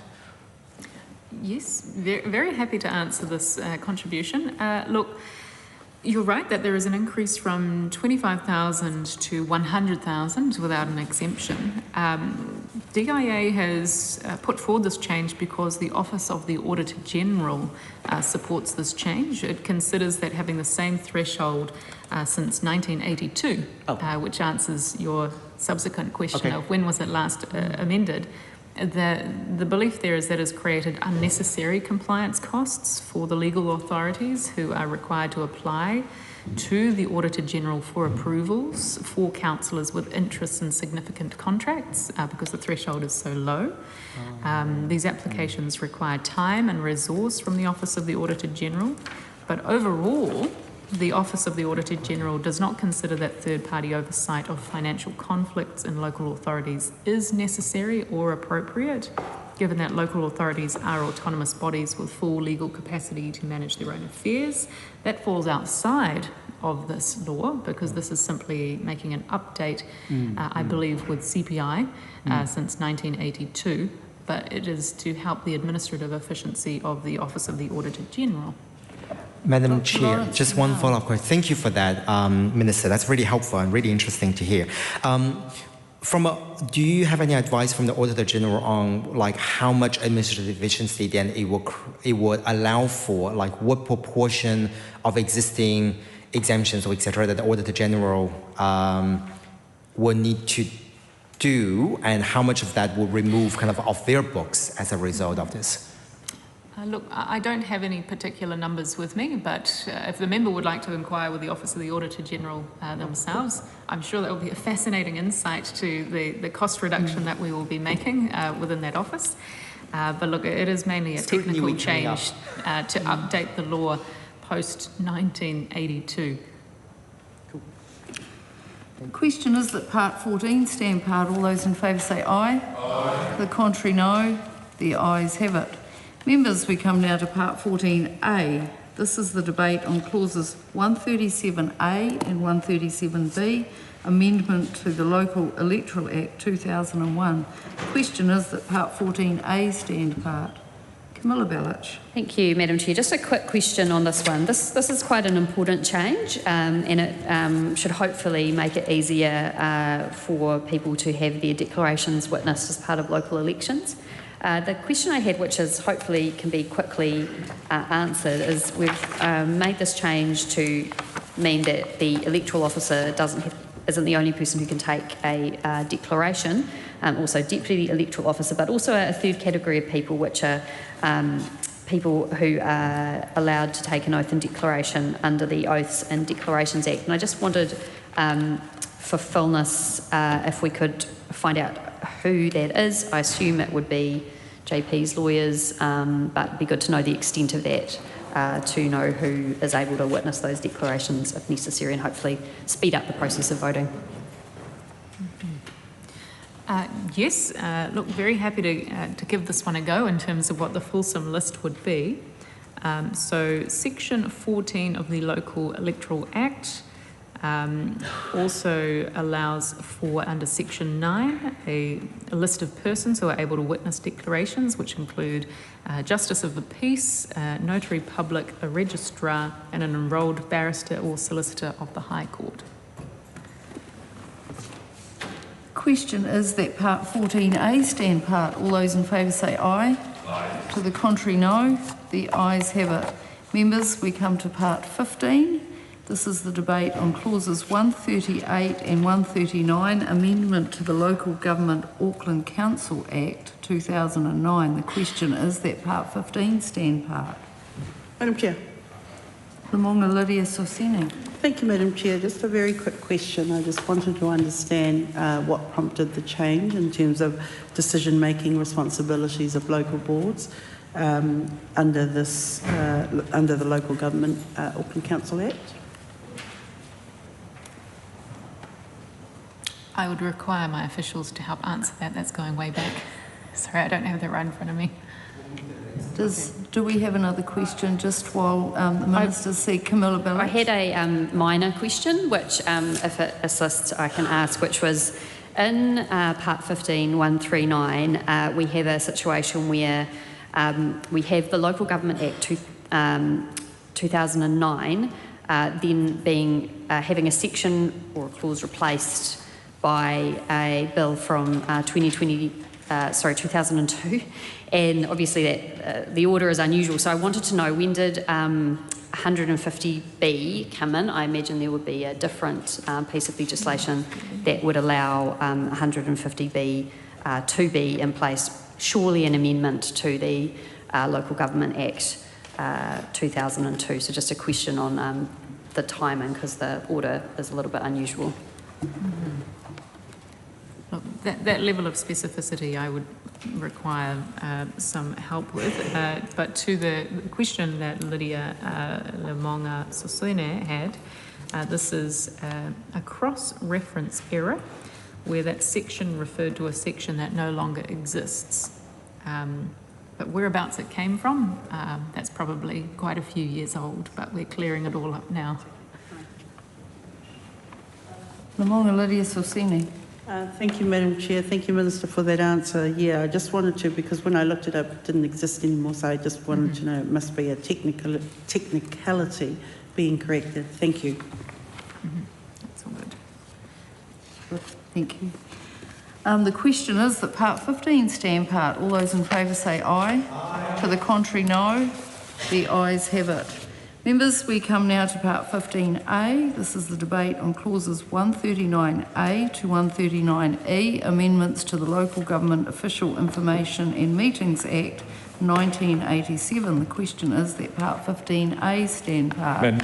Mike Davidson. Thank you, Madam Chair. And my question to the Minister, I'm just curious, like clause 139B, it's to repeal the definition of publicly notified. But then it's clear within the Act, it still talks about publicly notified aspects.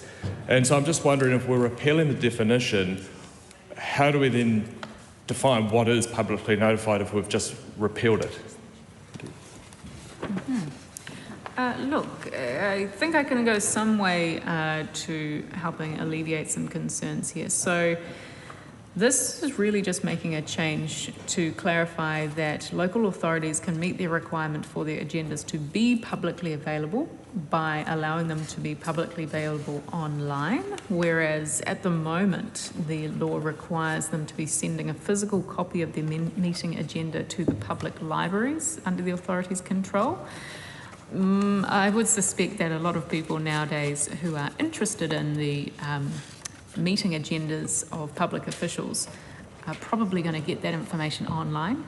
So this is clearing up the fact that you need to then send that to the local public library. Mike Davidson. Thank you, and thank you for that answer. And I guess, and I accept that the way things have moved with technology, that people don't obviously get the publicly notified information from newspapers and are more likely to get it electronically. But if we're repealing the definition, I thought it would be actually more wiser to replace the definition with something that is actually more up to date, because I think it's still important that we define what publicly notified is, seeing as it still remains in the Act. Thanks. Yes, I'm very happy to answer that too. Very helpfully, my officials have let me know that this does actually rely on the Legislation Act definition of public notice, which is defined in Section 13 of the Legislation Act, which is where you'll find your definition. Madam Chair. Dr. Lawrence Yunnan. Thank you, Madam Chair. Thank you, Minister. So just then on to Clause 139D and 139E, which also sort of the Minister touched on a little bit, but can I just check, has there been any advice the Minister received from the officials that previously, if you're looking at a meeting of local authority be public notice, for extraordinary emergency meetings or availability of agenda reports needs to be done either in newspapers or done at public libraries, etc., there might be certain grace period that we are allowed in terms of what is defined as soon as practicable, or when it is available, for example, in the previous section 46A. Has the Minister received any advice on what then would be the new expectation now they can do things electronically for things to be available for those, both in terms of the meetings of local authorities, but also the availability of agenda reports? Now, is there an expectation then that local authorities would then need to have those, because they can now be done electronically to be more prompt? And how would that mean for certain areas that if they do have lots of internet connectivities and etc., where that online option may not be readily available? What that mean for the kind of the public perception of the update? Thank you. I look to this. I think the public officials that are holding these meetings should be scrutinised in full in terms of when they are holding their meetings and when they're making their information about them publicly accessible. I would suspect, having known people who do turn up to these public meetings, that if the public meetings were not being notified as soon as practicable, members of the community, for one, would be letting us know as soon as they were aware of this. But as far as I'm aware, there's no specific issue that has been raised about the timing and the availability of this information. It is simply to clear up that no longer is it a requirement to make a physical copy available in the public library. The question is that Part 15A stand part. All those in favour say aye. Aye. To the contrary, no. The ayes have it. Members, we come to Part 16. This is the debate on clauses 140 to 148, amendments to the Marriage Act 1955 and regulations made under that Act and Schedule 4. Question is that Part 16 stand part. Question is that Part 16 stand part. All those in favour say aye. Aye. To the contrary, no. The ayes have it. Members, we come to Part 17. This is the debate on clauses 149 to 151, amendments to the Passports Act 1992. Question is that Part 17 stand part. Camilla Bellich. Thanks, Madam Chair. Just some quick questions on this as well. When I looked at this, I was wondering on what circumstances that this particular section, specifically 151 with the new 2A would apply. I imagine that this is a delegated authority that so the Minister doesn't actually have to determine travel documents herself, but quite interested to know what the process would be in terms of managing that delegation alongside the Department of Internal Affairs in respect to passports. I know these are kind of technical procedural matters, but I suppose when people are in need of an emergency travel document of increasing importance to them. So just wondering to know in a practical terms with these changes what the actual policy will look like in terms of engagement between the public and the state. Yes, absolutely. Look, in terms of clause 151, you're absolutely right. I don't personally sign off on emergency travel documents. That is delegated down to the department itself. In terms of what the change actually does, I don't know why I keep saying electronic. The emergency travel documents are something that is currently available through the delegated authority of the Minister to the Department of Internal Affairs. What this really changes is that these emergency travel documents can be produced due to an equipment or a system failure that may occur at the department itself. Current legislation doesn't allow these emergency travel documents to be issued for a production malfunction, even when urgent travel is required. And so this amendment is really just clearing up that people who do need to travel immediately will not be prevented from doing so because a passport itself cannot be printed due to the department and a failure that might happen there. Dr. Lawrence, you know. Thank you, Madam Chair. Thank you, Minister, for responding to the previous question, which clarified my question for clause 151. But I want to check in terms of the replacement for, this is clause 150, section 9 amended. So when we're looking at section 9, subsection 1A currently, it is a very short section of the bill, which doesn't actually detail any specificities around, sorry, just pulling it up, any specificities around the process of how the Secretary would could determine, or in a manner that the Secretary determined in the passport is lost, stolen, damaged, defaced, etc., etc. Can I just check, without this particular amendment, what is the current process that DIA has been using to be able to undertake this particular section? I think, for example, 9.1b that we're seeing here is an additional part that we're seeing, and particularly I think 1b, Roman numeral 2, is a new section compared to the existing part, and Roman numeral 2 and Roman numeral 3. Can I just check, does that mean that currently DIA is unable to, I guess, apply to the Minister, or done in a way that can cancel a passport if the information containing the passport has been stolen or otherwise compromised, or otherwise requested the passport be cancelled. So currently in 91A, it just says that the passport has been lost or stolen.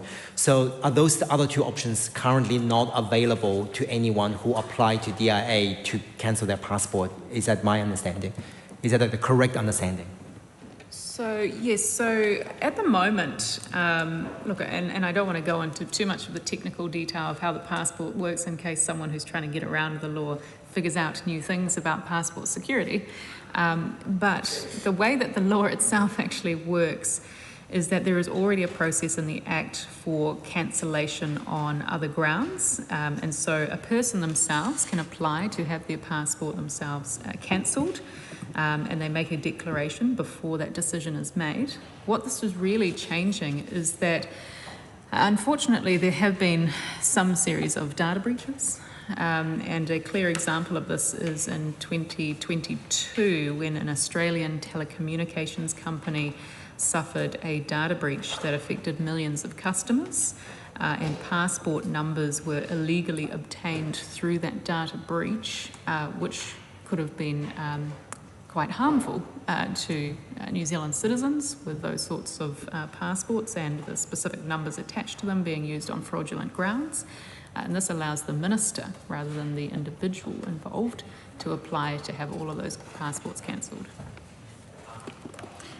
Question is that Part 17 stand part. All those in favour say aye. Aye. Contrary no. The ayes have it. Members, we come to Part 18, which is the debate on clauses 152 to 163, amendments to the Public Records Act 2005. Question is that Part 18 stand part. Lydia Sorsini. Thank you, Madam Chair. Just a few questions, not too many questions on section 153 and 154. In terms of amendments to the Public Records Act 2005, and wanting to just ask the Minister, in terms of this provision that is being updated, what safeguards have been put in place, and what advice has the Minister received from officials when the means of destroying public archives? It would be helpful to understand, is there an annual report to monitor in terms of the public records? Is there also any records kept in describing the number of instances that methodology or that method is used? And is there a register that has been maintained or that is maintained by officials that could be or is accessible to the public to understand, and if not, why not? Thank you. I hope my answers go some way to alleviate the concern that the member has. Clause 158 can only be used to destroy a public archive when the chief archivist considers that there are no reasonable ways to mitigate the risk of health and safety. The chief archivist needs written authority from the minister to be able to do so. The chief archivist must also give at least 30 days notice of their intention to destroy that archive. Where the chief archivist authorises the immediate destruction of a public archive due to imminent danger to health and safety, they must notify the minister and the Archives Council as soon as practicable. And any public archive destroyed under this new section must be noted in a register of destroyed public archives. I don't expect this to be used very often, but it is also the case that when we're dealing with some very old materials, there is the possible for chemical contamination or decay that becomes an actual health and safety risk, and we shouldn't necessarily be holding on to archives that could actually cause a significant risk to the people working at the archive. But of course, it should be used in a very in only the most immediate of circumstances. Madam Chair. Dr. Lawrence Yunnan. Oh, thank you, Madam Chair. Just following from what the Minister said regarding, I'm also got a couple of questions for Clause 158, new sections 20A and 20B. Just in terms of new 20A, 2B, I understand the rationale with what the minister's saying, but what what's unclear with this particular part is when the chief archivist must give no less than 30 days notice in a manner the chief archivist considers appropriate. Is that a 30-day public notice before, before doing anything in terms of the destruction of a public archive? And how would that public notice be done? Or is it a notice to the minister before that happens? So I just want some clarity around that section. I then want to focus on 20B, which is sale of public records. And this is also a new section. Can I check, does that mean that under the current legislation, we cannot sell public records? So just a whole package of questions. Under the current legislation, can we sell public records? What is the reason for selling public records? Is it public records as pertaining to a particular person? I'm more concerned about something that becomes a property of the person to whom it is sold and ceases to have the status as a public record or be subject to this act.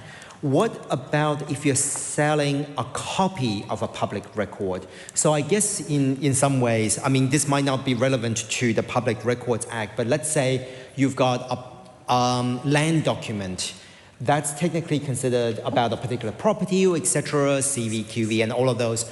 That is considered a public record, but if you're able to sell that, it then no longer becomes a public record under this legislation. So I just want to kind of understand a bit more around this divide between public and private records and what that would mean in terms of the selling. It depends on the minister's response. I might have just a few more questions on 20B. Yes, happy to give this one a go. Look, Honourable this is not that dissimilar to what happens in practice now. The Chief Archivist under the Public Records Act can authorise the sale of public records under current law.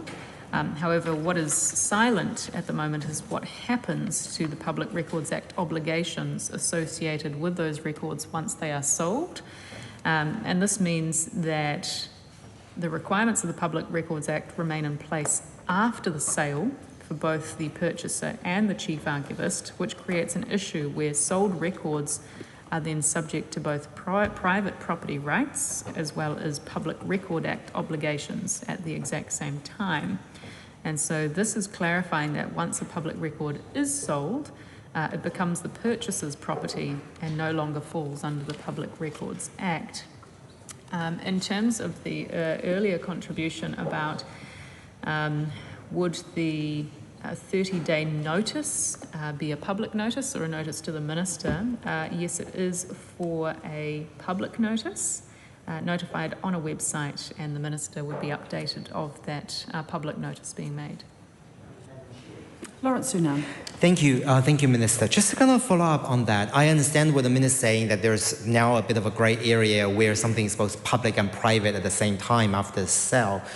But if now we no longer have that, and if you sell a public record, then it becomes private, are there also then certain guidelines for the Chief Archivist on what then should be sold?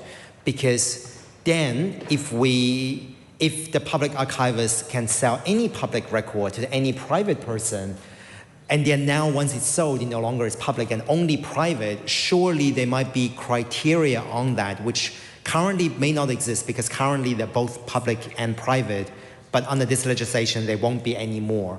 So just want to check with the Minister on if there's any guidelines then on what could be sold as public record now. And I just want to check, and I think for the interest of potentially maybe someone from the National Party with a different view also may want to contribute to their different view and their questions they might have for the removed clause 161 and 162, if there's any interest. Honourable Brooke Van Velden. Yes, I believe my officials have an answer here for you, which is that clause 157 enables the Chief Archivist to require a public office to make copies of the records prior to their sale, which provides an additional safeguard to remove the risk of losing important public records. Camilla Billett. Thank you, Madam Chair. I just wanted to touch on quite a relatively significant part of this bill under the Part 18, the Public Records Act. The Minister will be aware that the original bill had at 60A an overseas exemption to the maintenance of public records in the same way as it would be in New Zealand, and we received quite a few submissions on this particular point, and there's some recent New Zealand examples of where public records have been particularly important in terms of determining exactly what has happened. In Operation Burnham, for example, it was particularly important. You will see in the Select Committee's report that there's a differing view by the National Party in relation to this section. I wanted to ask the Minister, is she supportive of the deletion of this provision for the reasons outlined in the Majority Select Committee report, and so therefore will this provision no longer be going forward? I'm sure the Minister's been advised, but we did have a number of people who were concerned about these exemptions, and though I do understand the reasoning in the National Party differing view that obviously we don't have jurisdiction in relation to what happens overseas, I think the majority of the committee did feel that it was important that where possible, and obviously our gold standard would still be to retain public records. So interested for the Minister's reflection on that. Happy to take this. Honourable Brooke Van Velden. Thank you very much. Yes, and thank you to the Select Committee. I do understand that there were differing opinions on this particular provision.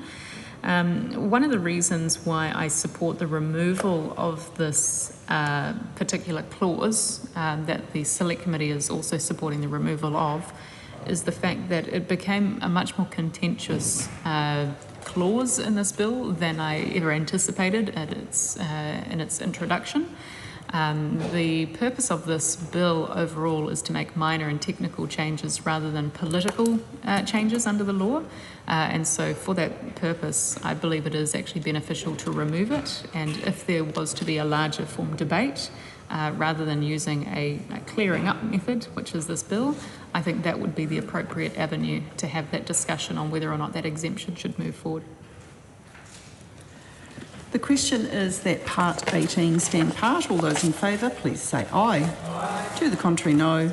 The ayes have it. Members, we come now to Part 19.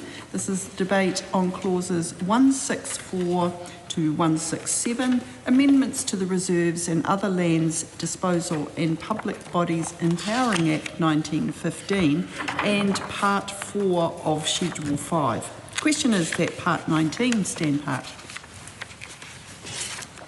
The question is that Part 19 stand part. All those in favour, please say aye. Aye. To the contrary, no. The ayes have it. Members, we come now to Part 20. The debate on clauses 168 to 172, amendments to Reserves and Other Lands Disposal and Public Bodies Empowering Act 1917. The question is that Part 20 stand part. Camilla Billett. Quick question on this. Readers of this bill will note that there are a number of geographical locations mentioned under the changes to the Reserve and Other Lands Disposal and Public Bodies Empowering Act. So we've got Evans Bay and Wellington, we've got the Hokianga, and also river protection in Taumaranui. These at first glance seem unrelated, and I just wondered if the Minister could give a very brief explanation as to essentially what these changes to these not very widely known pieces of legislation or provisions are actually doing in practice. Yes, thank Honourable you. Brooke Van Velden. So, like a couple of other parts to this bill that we have traversed, the majority of changes in this part is in reference to removing sections that refer to the Commissions of Inquiries Act 1908, which is now obsolete and has been superseded by the Inquiries Act 2013. So that's redundant and can be repealed. The section 61 relates to a dispute over a slip which is now resolved and doesn't need to be specified in the law. Section 110 relates to boundary allocations that can now be made under the Local Government Act rather than this particular Act. And Section 129 is no longer required as the entities it refers to no longer exist. The question is that Part 20 stand part. All those in favour, please say aye. Aye. To the contrary, no. The ayes have it. Members, we come now to Part 21. This is the debate on clauses 173 to 175, amendments to reserves and other lands disposal and Public Bodies Empowering Act 1920. The question is that Part 21 stand part. The question is that Part 21 stand part. All those in favour, please say aye. Aye. To the contrary, no. The ayes have it. Members, we are now at Part 22. This is debate on clauses 176 and 177, Amendment to River Boards Amendment Act 1913. The question is that Part 22 stand part. The question is that Part 22 stand part. All those in favour, please say aye. Aye. To the contrary, no. The ayes have it. We are now up to Part 23. The debate on clauses 178 to 182, Amendment to Aotearoa Borough Act 1922, and Part 5 of Schedule 5. The question is that Part 23 stand part. The question is that Part 23 stand part. All those in favour, please say aye. Aye. To the contrary, no. The ayes have it. We come now to Part 24, the debate on clauses 183 to 203, amendments to other acts relating to public notice, and Part 4A of Schedule 5. The question is that Part 24 stand part. Camilla Bellich. Thank you, Madam Chair. Just a few quick questions. Part 24 covers a number of areas that will be particularly interesting to many members of the public, including dog control, which is a huge issue, and freedom camping, which has also been another issue, and also amendments in relation to impounding. But my specific question for the Minister is, there seems to be some changes in relation to the Dog Control Act that remove publication in the newspaper, and I just wanted to ask the Minister what the effect of those changes will be, and obviously noting that these are, I think, been put in at Select Committee as well. So, I was just wanting to know, obviously newspapers, in terms of the physical publication, have been read less frequently than they were in the past, certainly less so than in 1996 when this Act came into place. But the change in relation to removing the requirement in relation to newspapers circulating in the district of the Territorial Authority, does that remove all notification requirements to be publicly notified, or is it simply removing the term newspaper and replacing it with someone else? Apologies that I was unable to ascertain the answer to that question myself through going through that section. So it was mainly in relation to dog control. I know dog owners are very passionate about making sure that they find their dogs when they've been unfortunately lost, and we do know that this is a really important part of many local authorities' work is dog control. So just some reflections on what the change would actually do would be helpful. Yes. The Honourable Brooke van Velden. Thank you. And I do note that this one was looked at length by the Select Committee, but for everyone's benefit here, this is really aligning the requirement for a public notice or a public notification with the Legislation Act 2019. And part of this is not reducing the fact that a public notification itself needs to occur, but the method in which it occurs could change. And so it's really up to a local council to make an effective call on whether people within their jurisdiction engage with traditional news media, or whether or not they would be better off putting their issue for public notice online, or whether or not they did a mixture of both. But at the moment, the requirement for a public notice in the newspaper does pose an additional cost and burden on some jurisdictions where there's not that much benefit to the publication in a newspaper. The question is that Part 24 stand part. All those in favour, please say aye. Aye. To the contrary, no. The ayes have it.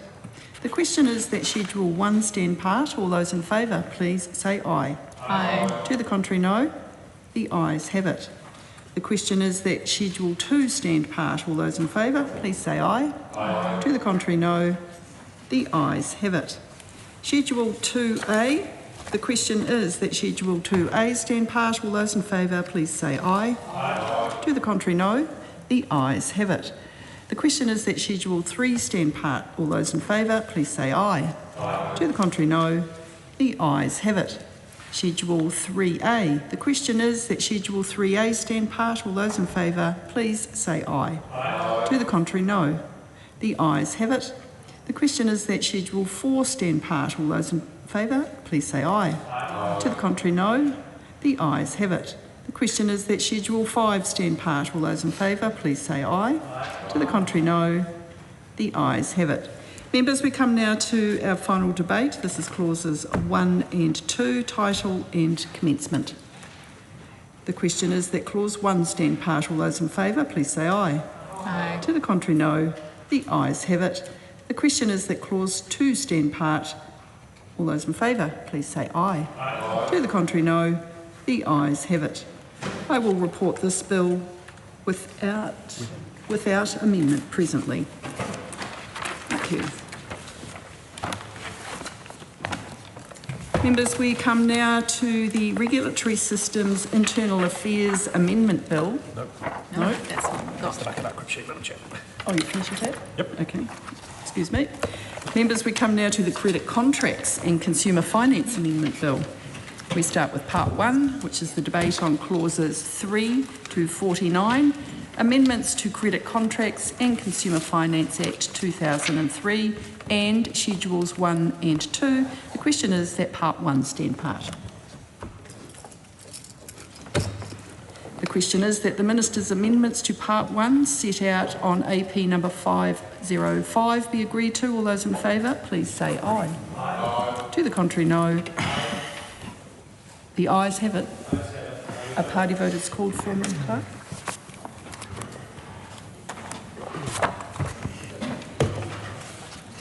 New Zealand National. Favour? New Zealand Labour. 34 votes opposed. Green Party of Aotearoa, New Zealand. 15 votes opposed. ACT New Zealand. 11 votes in favour. New Zealand First. 8 votes in favour. Te Pāti Māori. 4 votes opposed. Taikuta Ferris. 1 vote opposed. Mariamino Kapakingi. 1 vote opposed.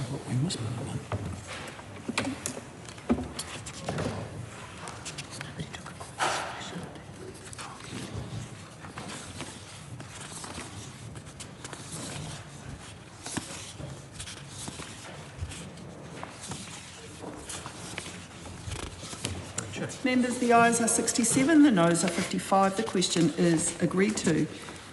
The question is that Part 1 as amended stand part. All those in favour, please say aye. Aye. To the contrary, no. The ayes have it. A party vote's called for, Mr Clark. New Zealand National. 48 in favour. New Zealand Labour. 34 votes opposed. Green Party of Aotearoa, New Zealand. 15 votes opposed. ACT New Zealand. 11 votes in favour. New Zealand First. 8 votes in favour. Te Pāti Māori. 4 votes opposed. Taikuta Ferris. 1 vote opposed. Mariamino Kapakingi. 1 vote opposed.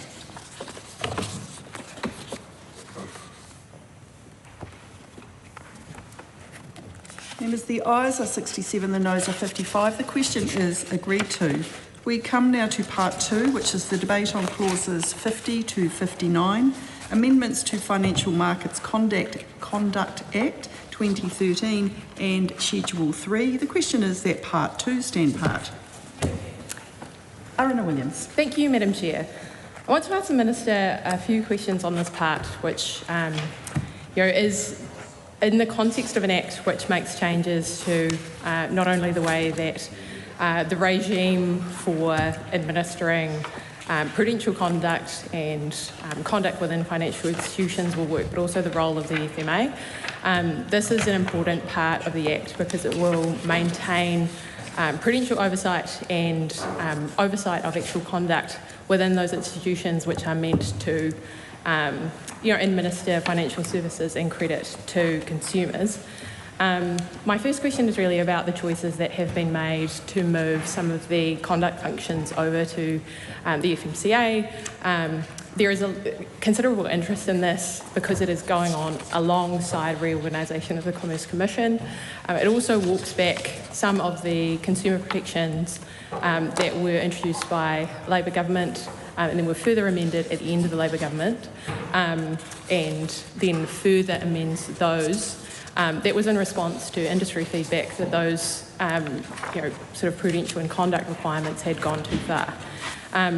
I want to ask the Minister about his overall view and whether the Select Committee's considerations on these points was close and had taken on the feedback, because it was also in the context of many of the submissions to the Select Committee being directly about issues that were related to the ASB-ANZ litigation.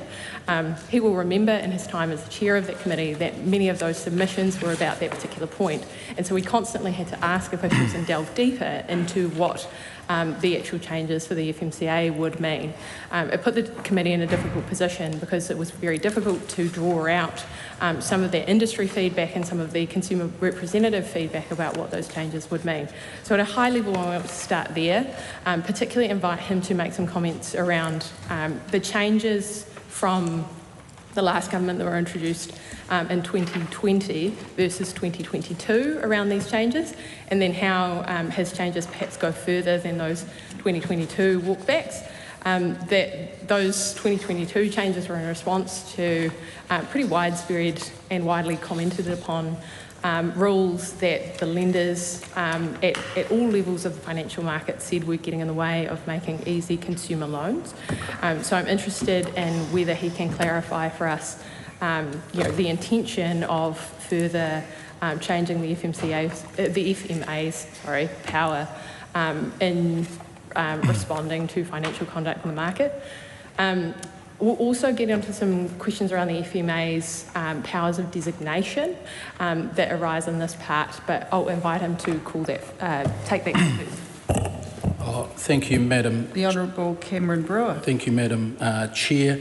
Yes, the transition of oversight for consumer credit, as the member has rightly said, moves from ComCom, the Commerce Commission, over to FMA, and FMA has got has for some years now had an expanding remit, and we believe that that is the appropriate place for this to be, and for them they've got greater tools and ability to get stuck into some of these issues around consumer credit and the like. So transitioning lenders to the FMA's licensing model streamlines the approach to regulation for financial services and ensures that FMA is able to supervise and regulate conduct effectively. There is, members have raised in the past, will there be a lack of expertise? No, because the 35 or 40 staff from ComCom that are working in and around the consumer credit sector will largely be transferred over to the offices of FMA. So that expertise remains. FMA has more tools to deal with it, and that is the appropriate place for them to look at some of these issues around and shortcomings around consumer credit. Madam Chair. Camilla Bellage. Thank you, Madam Chair. Arina Williams. The question I want to raise with the Minister, just very briefly, he's made the point that appointments and expertise are the key thing in the reorganisation of those two entities, and I'll come back to that once we get to the designation powers. But just to move a bit more chronologically now, I'm at page 31 and it's section 51. I want to ask him, one of the issues that the Select Committee worked on quite carefully with officials was the removal of 51(1) new C, which was the services acting as mobile traders. The advice that the committee received on this was that this wasn't needed because this wasn't a widely spread practice in the New Zealand market for credit. But he will recall that the law change sort of 17, 18 that required these, the provisions that gave rise to COFI, the changes in the law that required responsible lending. Many of those were directly linked to this issue. The public response to the idea that in South Auckland and West Auckland and vulnerable communities there were trucks that would drive around neighbourhoods and offer goods for very, very high levels of interest, often poorly disclosed or not disclosed to vulnerable clients, gave rise to some of these responsible lending rules and a wider responsible lending regime. Could the Minister confirm that, as the committee understood it, this is not practice in the New Zealand market currently, but how has he considered the need for regulation like this in the future?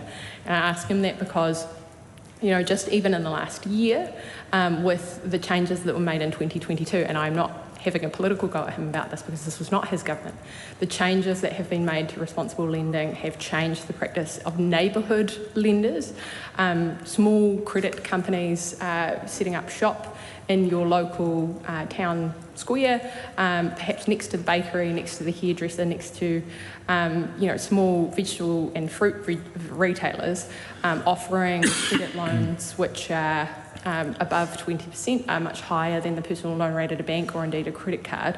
I'm asking him about how he anticipates the change in the market for lending services if we remove this provision around that sort of singled out and indeed was intended to single out, ring fence and highlight the conduct of mobile traders. Thank you to the member. Honourable Cameron Brewer. Thank you, Madam Chair. I think it's important to keep in context when the member, and she rightly has over the years been a champion as far as more sunlight on the likes of mobile traders, and we know through the Finance and Expenditure Committee that she was well exercised on that, and rightly so. I suppose if we go back to the guiding principle of the fact that this regime will fall under the auspices of the FMA, as will all the wider remit of consumer credit and its oversight. And the FMA, with its expanding remit, will have a renewed energy and focus on these issues. And so if there are issues, which there are, that continue, particularly in vulnerable communities, she needs to, and the House can take comfort that the FMA will take on this remit and these responsibilities with renewed vigour and with a big mandate. They'll also come in with a new chair and a new chief executive, and so I think she can take have absolute confidence that as far as mobile traders and anything that's questionable in the consumer credit space, the FMA will be over the top of it. It has a wide remit and it will have the tools to implement those penalties as it sees fit. Okay. Thank you, Madam Chair. Aruna Williams. Thank you, Madam Chair. That is really helpful. It's also helpful to hear the Minister's intention to continue to monitor that with the FMA, and I have also heard them express their interest in meeting with not only mobile traders but to use their new powers under this Act to be able to take proactive investigations. That is a good thing that is widely called for by the sector who represent, say, the financial mentors, and that is a good thing and good for the House to take note of. Can I then ask him about 51(2)? There is a lot in this section, Madam Speaker, because what the definition of consumer credit contract means is that some credit contracts can be defined by regulation, some can be sort of called in by the FMA, but there is a provision that excludes buy now, pay later. This was extensively submitted upon. The Minister will not be surprised about this. It was something that organisations like Christians Against Poverty highlighted as something which the Minister needed to take note of personally and ensure that there were adequate protections around. Earlier in this term, the government made a decision to exclude buy now later products from unfair contracting terms. By including them in the definition for consumer credit more clearly, it would be more clear that some of the provisions which affect consumer credit contracts can apply to them. And just to give you some context, what are we talking about here? When buy now, pay later products, they're a type of financial arrangement that allow consumers to access goods or services on the spot by paying for them at a future date. The issue at hand here, and one for the House because it is a political judgment, is whether that is a contract for consumer credit. Because the system works by the payment is made immediately and then the person who has paid for that enters into an arrangement where they will pay that back. They don't enter into a traditional credit arrangement. They're not signing a credit contract. They're not signing up for a credit card. But the question is really here, does his definition of consumer credit contract go far enough to enable Parliament to have a view on whether that is a consumer credit contract? Is it being left to the public service to decide? Should it be? And if it is left to the public service, do they have the powers that they need to call in some of these products? Because the products that we are talking about do seem to me and to most of the people I talk to represent a form of credit. They are a product which was predominantly, when it was first marketed as something for young people to buy things online with, but has now vastly expanded from that sort of consumer credit to one that we would more often associate with ordinary bread and butter consumer credit, and it is bread and butter that they are buying. Groceries, liquor, petrol are now all available on buy now, pay later products. That seems to me more like a consumer credit card, and so having some of the provisions around consumer credit contracts associated with those products would make sense.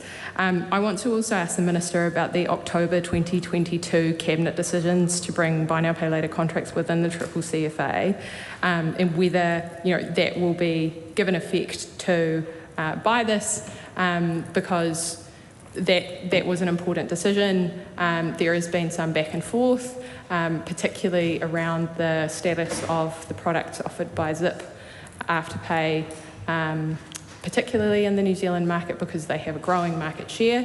I also seek his views on where the FMA's temperature will be on those kinds of arrangements that I think are credit arrangements, given that these are also products which are helpfully competing with the banks. They provide more competition for a market of credit for consumers, and perhaps there is more information available because of these new technological tools for the consumers who use them. But obviously they should not then, if they are competing with banks, be subject to a completely different kind of competition regime, a completely different kind of regulation. So trying to bundle all of my questions about buy now, pay later into that are relevant to consumer credit contract into that question, just while he takes advice. Just to finish this with the Financial Mentors Association, FinCap, submitted really useful advice on this to the Select Committee that they prepared after then Minister for Commerce Andrew Bailey commented publicly that he would be keeping a watching eye on these products and their operation in the market that is widely publicly available. Their finding is that this is being used by more and more vulnerable consumers for more and more everyday sort of consumer essential products, and that they meet what they would consider to be the definition of a product which should be regulated. Thank you, Madam Chair. Honourable Cameron Brewer. Thank you. The member does well to raise the issues around buy now, pay later, and she is right. That was the Cabinet paper, I think, that you had quoted in October 2022. Why, I think the primary question was why doesn't this bill further improve protections? the protections there are protections already in the triple CFA, and as the member has indicated, the regulation of buy now, pay later has only taken effect since September 2024, and so MB and eventually FMA will continue to monitor, and I want to give every assurance, the effectiveness of the regulations that are in place around buy now, pay later, and whether the existing regulation that the previous government put in place, and it has been affected since 2024, is having the intended outcomes. And so I suppose to answer in short, buy now, pay later is regulated and it is under watch, and it will continue to be under a close watch thanks to MB and thanks to soon to be FMA. Madam Chair. Aruna Williams. Thank you. That's very helpful from the Minister, and helpful to hear that he is also keeping a watch on that. That will provide some reassurance to those financial mentors and advocates who are seeing this every day. I want to put to him then some of the findings of the report, given that he does have a watching brief on this. Minister, are you aware that consumer harm following the September 2024 regulation that you've referenced shows that hardship has continued to increase for users of buy now, pay later, and the level of consumer protection provided by the September 2024 regulation has been criticised by financial mentors in that it deals with the most significant harm that was caused, but it's contributing further to consumers facing financial hardship and overcommitment. The particular finding that I want to draw his attention to is the affordability exemption that is causing consumer harm. So essentially what this is financial mentors in the community. All of us local MPs will know some of these people who operate in our main streets or at the CAB or at the library, depending on what day you're there. They provide free or very, very cheap financial advice to people through trusts. Some of them receive funding for the government, but some of them do not. They are raising this issue with government where they're seeing buy now, pay later, representing more and more of a share of someone's income, whether that's wages or payments from USD, because they are spending what they can get on buy now, pay later and preferencing the payback of that kind of credit above other sorts of credit, which will be more damaging to, say, their financial scores or debt in the future because it will cost more because of the interest payments, but they will preference buy now, pay later products because of the way that the digital service works, where they lose that one lifeline for essential products if they don't make the payment quickly. So the particular criticism is the affordability assessment exemption under the September 2024 regulation means that buy now, pay later providers can choose to be exempt from the obligation to undertake affordability assessments. Minister, if they were explicitly included in your new 51(2) as operators who were offering a consumer credit contract, then we would do away with that unfairness in the system. They would have an obligation to undertake affordability assessments on the condition that they engaged in credit checking and reporting, and buy now, pay later providers have currently chosen, some of them, to have some sort of system for dealing with hardship in the background digitally, but they are not required to. My other question on this that I think the Minister will be interested in, it's not, what you would expect from every Labour MP. It is more in line with his ideology. That if we have buy now, pay later providers here who are competing with larger lenders, and those larger lenders charge more, their prices are higher for their products, then should we make sure, as the government, that there is an even playing field for these providers too? They are rapidly gaining market share. There are broadly 2 of them that are doing that in the New Zealand market. Should they not be subject to the same requirements that other lenders providing the same sorts of services to other consumers are? In other words, has he built a moat around 2 favoured providers of these services in the market and assisting them with a level of competitive conduct in the market because of these regulations, which is not fair to other providers?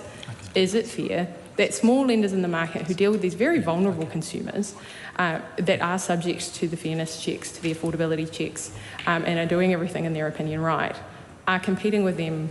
These online giants who are largely multinational owned, have a presence here in New Zealand, but are very different in structure from them. Is there more that he should be doing with his competition hat on, not his regulatory hat on, to ensure that there is a fairer distribution of conduct and prudential requirements, essentially not prudential requirements, but conduct requirements. Prudential requirements in the old sense of what that used to mean with reserve banks. Conduct requirements for the buy now, pay later providers. Two questions on that. Madam Chair. Honourable Cameron Brewer. Madam Chair, just reflecting on the buy now, pay later issues that the member has rightly raised, they are not explicitly mapped out in this piece of legislation. That terminology is not part of this statute. But as I've said, she and the House can take every assurance that MB and soon to be FMA as well will continue to monitor their practices very closely. If I can just take the House back to where we were with consumer credit, and I think we got to a situation where the rules were so tight that bankable young people, middle-aged people even, were struggling to get... Big talking points. We're struggling to get... to get their money, to get credit, and we're having to show Netflix and KFC receipts and everything else. And so we think, Madam Chair, we think that we've hit the sweet spot here as far as the obligation on lenders. There remain plenty of obligations on lenders around the affordability to the borrower, and they are also supported in the non-binding guidance that is the Reasonable Lending Code, but we do not believe that regulations as such should tell lenders how they should meet this obligation in every case. So we believe that we've hit it right in the middle, where access to credit for those that can afford it is there, but there's plenty of safeguards that we've ensured remain, and the watchful eye of MB, for now ComCom, and soon FMA, will continue to watch over the practices of lenders. Aaron Williams. Thank you. Before I move on to section 53 at page 32, I just want to clarify with the Minister. So is it the Minister's position that this is the right policy? This was sensitively discussed. I am not trying to make a political point here. But the difference between the October Cabinet decisions, the September Cabinet decisions, and the position at the beginning of this program is vast. The change that was proposed for buy now, pay later initially was to bring them into the regime. And that is why I asked him about the competition part of his role. Because when industry does submit on these rules, it doesn't make sense to the traditional credit industry that they would be subject to these checks, and an international service provided by two providers in New Zealand would not be. So there are different strokes for different folks on why you would change this. The industry's concerns are not my concerns. But that is why I would suggest there was a change in position during that period. And I just want to clarify with the Minister whether it's his ongoing position that he's not revisiting the buy now, pay later rules, given that he said, these are under a watching brief. We're interested in what changes that consumers will face.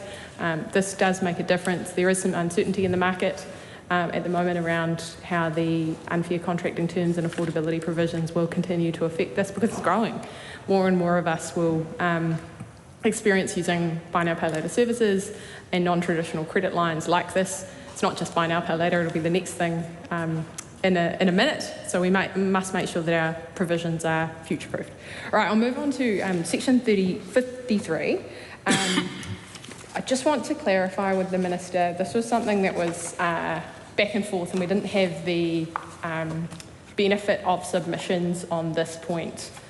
Can he clarify for the House how many operators of mobile trading businesses operate but don't offer credit products. This is a question about, so were there businesses that weren't offering credit under this business model, or were there parts of some businesses that weren't operating under this business model, but were still then subject to oversight? Because the oversight of these businesses was not just about the credit. The public interest in this, in that sort of 16-17 period, was also about the very high prices. And so regulation didn't always used to sit with this kind of commercial arrangement between the provider of mobile services and the householder, that they would drive up to their house and offer goods, was regulated by the Commerce Commission. And the Commerce Commission was not only interested in the credit arrangements, but was also interested in the prices, in the conduct, and in the sort of representations that were made by the sellers to the people. We've now taken out sort of any licensing requirements here, but what makes up, what exists in the gap? Is it now a complete lacuna where we have mobile traders who are trading without credit licences and do not have any oversight? In which case we're sort of back to where we were in 2016, 2017 for those products that weren't credit products? Or is there another regulatory mechanism that he can assure me to have faith in? Because I do like his assurances. Go on. Madam Chair. Honourable Cameron Burrow. As has been established, mobile traders are subject to the CCCFA, and that oversight that took effect about 18 months ago continues. Strengthening up that piece of legislation is not part of this, but in saying that, MB already has a statutory duty and to provide advice on the CCCFA as part of its regulatory stewardship, and MB is also the statutory monitor for FMA, who will soon have oversight of consumer credit. And so talking about mobile traders, they remain a big part of CCCFA. The monitoring of them continues, and as I've said earlier, I believe that the sunlight that will go on to their practices and behaviour will be more pronounced with the transition of consumer credit and its oversight from ComCom, affectionately known as ComCom, the Commerce Commission, to the FMA with its broadening remit. So we have every confidence that consumer credit is going to be more under the eye of the public and the regulators than ever before. Arana Williams. Thank you, Madam Chair. That's really helpful. I just want to get the Minister to clarify. He said mobile traders are subject to the CCCFA. That's right. It's insofar as they offer credit contracts. But my question is, this provision, before it was amended, seemed to say that they were still subject to licensing, they were still subject to licensing arrangements for their businesses. And then they had some supervisor who was responsible for their conduct. And it also relates to my question at 54.4a, which is broader than the mobile traders. The mobile traders is one question for him. But the exemption of services that are outside of a licence, can he, given that we've now made some changes at the Select Committee which remove, say, mobile traders, are there other services which he anticipates will offer a service that are not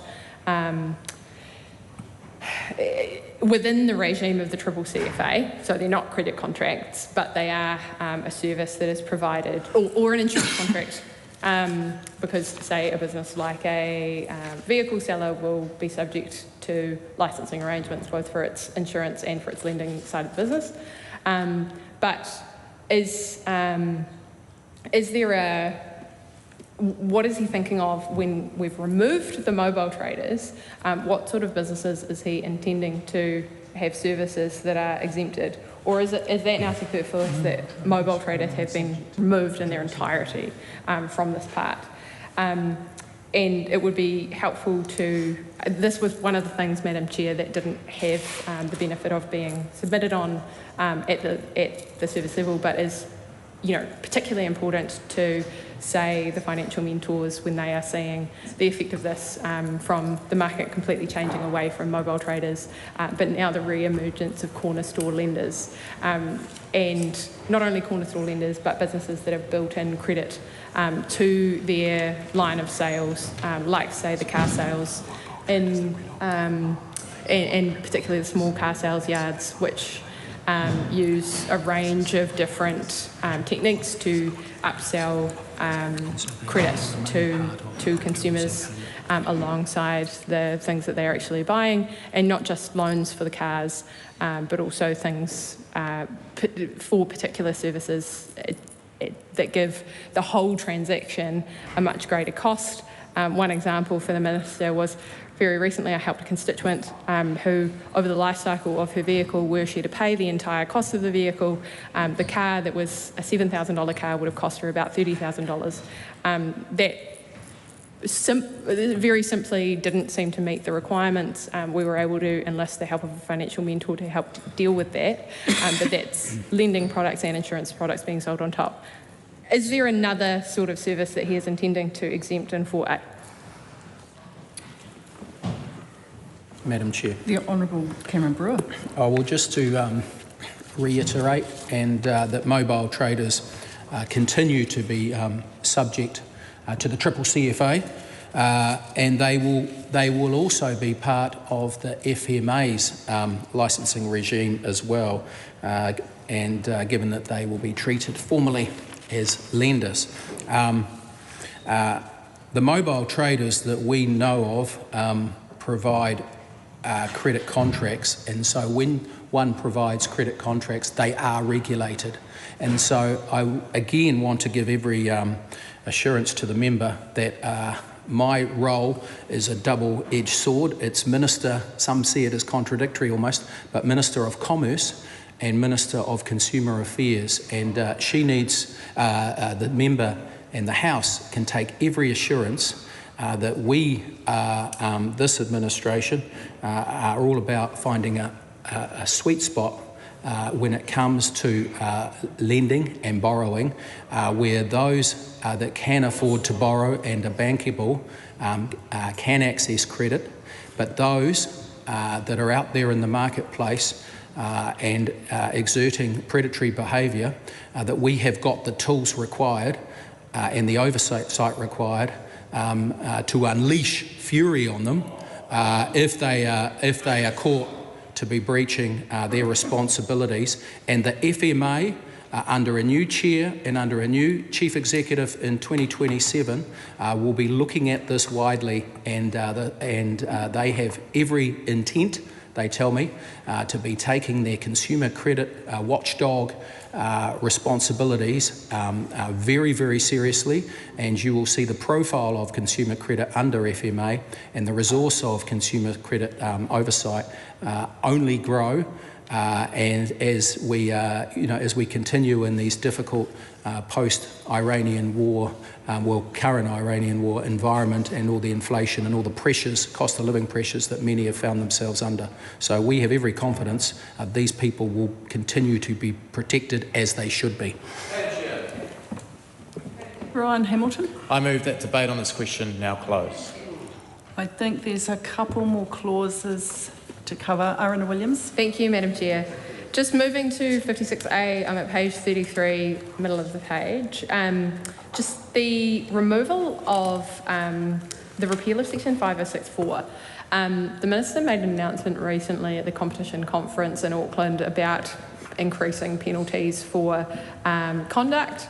Of interest was the conduct around section 36 of the Commerce Act, but I want to ask him about how this interacts with that. So the principle here is that nothing in this Act should give rise to where you have two regulators, ComCom and FMA, looking at a particular set of conduct that there should be one pecuniary penalty for that conduct, but that also relies on criminal penalties also being available.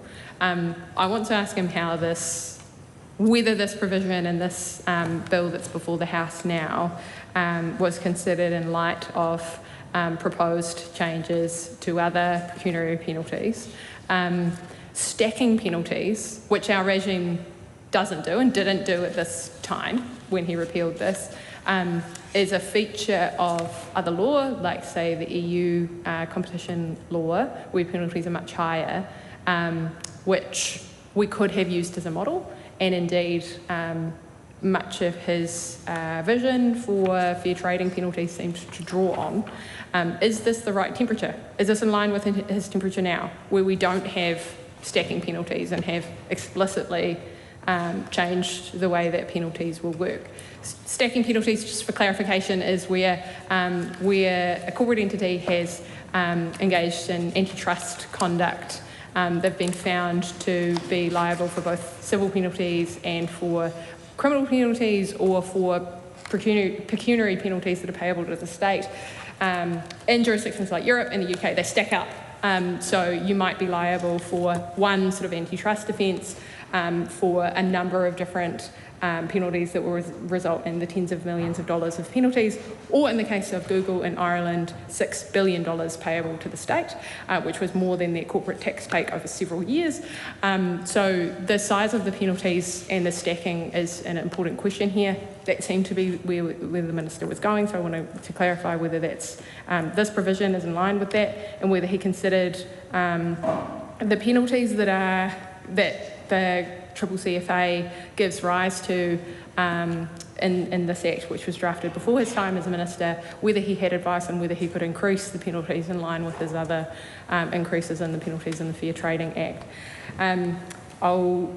I'm also interested in the procedural requirements at 53. These just change the requirements relating to the exemptions and exclusions in the Act. I just want him to comment on how this will affect penalties when a group is excluded for one sort of conduct, so for one sort of credit contract, and say a neighbourhood lender is offering one sort of product and won't be liable for penalties in that context, but whether they will be liable for other penalties in another context. Minister. Madam Chair. Honourable Cameron Brewer. Well, I'm reliably informed by my officials that what Ms Williams just raised, we are repealing section 446N of the Financial Markets Conduct Act. This requires currently the FMA to obtain the ComCom's consent before commencing proceedings, and given that the ComCom will be handing over its consumer credit responsibilities to FMA, it makes no sense, and hence the repeal.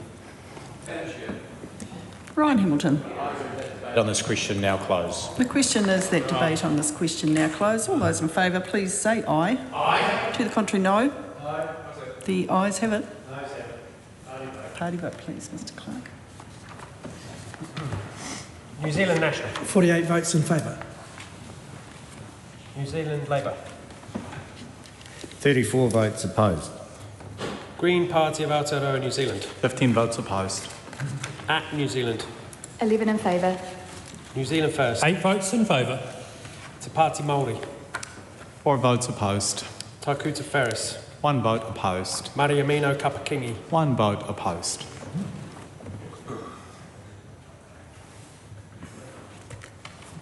Members, the ayes are 67, the noes are 55. The question is agreed to. The question is that the Minister's amendment to Part 2, set out on AP number 505, be agreed to. All those in favour, please say aye. Aye. To the contrary, no. The ayes have it. The question is that Part 2... the question is that Part 2... I'd already put the next question. Point of order, Honourable Kieran McAnulty. Madam Chair, I'd like the vote to be recorded accurately. We called for a party vote. We can do this now or we can do it later retrospectively. Either way, the vote will be recorded accurately. Yeah, there's no need to get threatening, Mr. McNulty. I did not hear you. I heard something. If you are going to call for a party vote, I need to be able to hear it. So I'm just asking for a bit more volume, that's all. Mr. Clark, party vote is called for. Yes, Madam Chair. New Zealand National. 48 votes in favour. New Zealand Labour. 34 votes opposed. Green Party of Aotearoa, New Zealand. 15 votes opposed. ACT New Zealand. 11 in favour. New Zealand First. 8 votes in favour. Te Pāti Māori. 4 votes opposed. Takuta Ferris. 1 vote opposed. Mariamino Kapakingi. 1 vote opposed.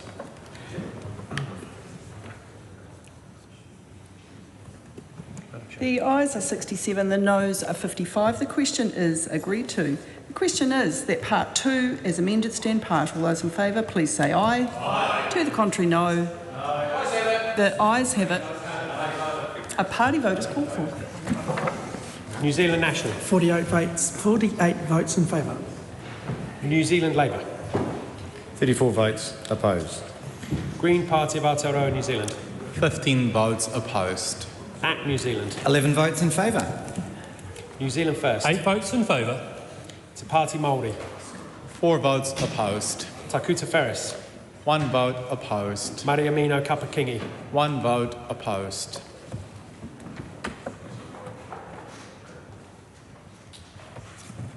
Members, the ayes are 67, the noes are 55. The question is agreed to. We come now to Part 3, which is the debate on clauses 60 to 70, other amendments and Schedule 4. The question is that Part 3 stand part. Aruna Williams. Madam Chair, I'll bring the Minister to section 61.1. The definition of financial markets participants is a policy choice and a political choice that is throughout this bill. It is about who is subject to the terms of the regime to ensure that people behind the scenes of any lender are subject to the right kind of professional client care, the right kind of professional standards, the right kind of record keeping, the right kind of safety requirements. So this isn't just about those people who offer contracts for credit to consumers, but it is also then seeking to further define those people who have some role in that. This is particularly important for larger financial institutions because we're not interested in the cleaner and the office lady, but we are definitely interested in people who are one step behind the people making the arrangements between the consumer and the person offering the credit contract. James Meagher wants to include the creditor and the credit levy. Okay, we are interested in them too, but we do not want them subject to financial market conduct regulation. So can I just ask the member which clause? Sorry, I missed it at the beginning. I'm at clause 61.1. Thank you. I'm on page 34 at the top. Got it. Thank you. So the group of people in between, there are values judgments to be made here, and there are also different people involved in different parts of the transaction. So we've aimed to go on both sides of the transaction. The credit contract is entered into by the offerer of the credit contract and by the person taking up the credit contract. But then on the back end of the arrangement, we have those people who are responsible for training, assessing, making sure that the standards within, say, the bank are upheld and that the appropriate kinds of checks and balances on the person offering the credit contract are in place. Then on this side of the contract, post-contract, we also have people like the debt collector, the repossession agent, people who are involved when things go wrong or when those people are involved with things that go right and the debt is resold for a different reason, or different people enter into the arrangement because they have bought, say, the business that took on the credit arrangement that was entered into by a different person.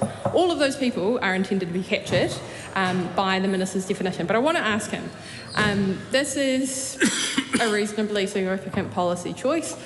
What did he consider in removing, say, some of those people within larger financial institutions who might not have a directly customer-facing role but might have a very significant role in assurance for, say, the board who are involved in oversight of quality and safety within the system.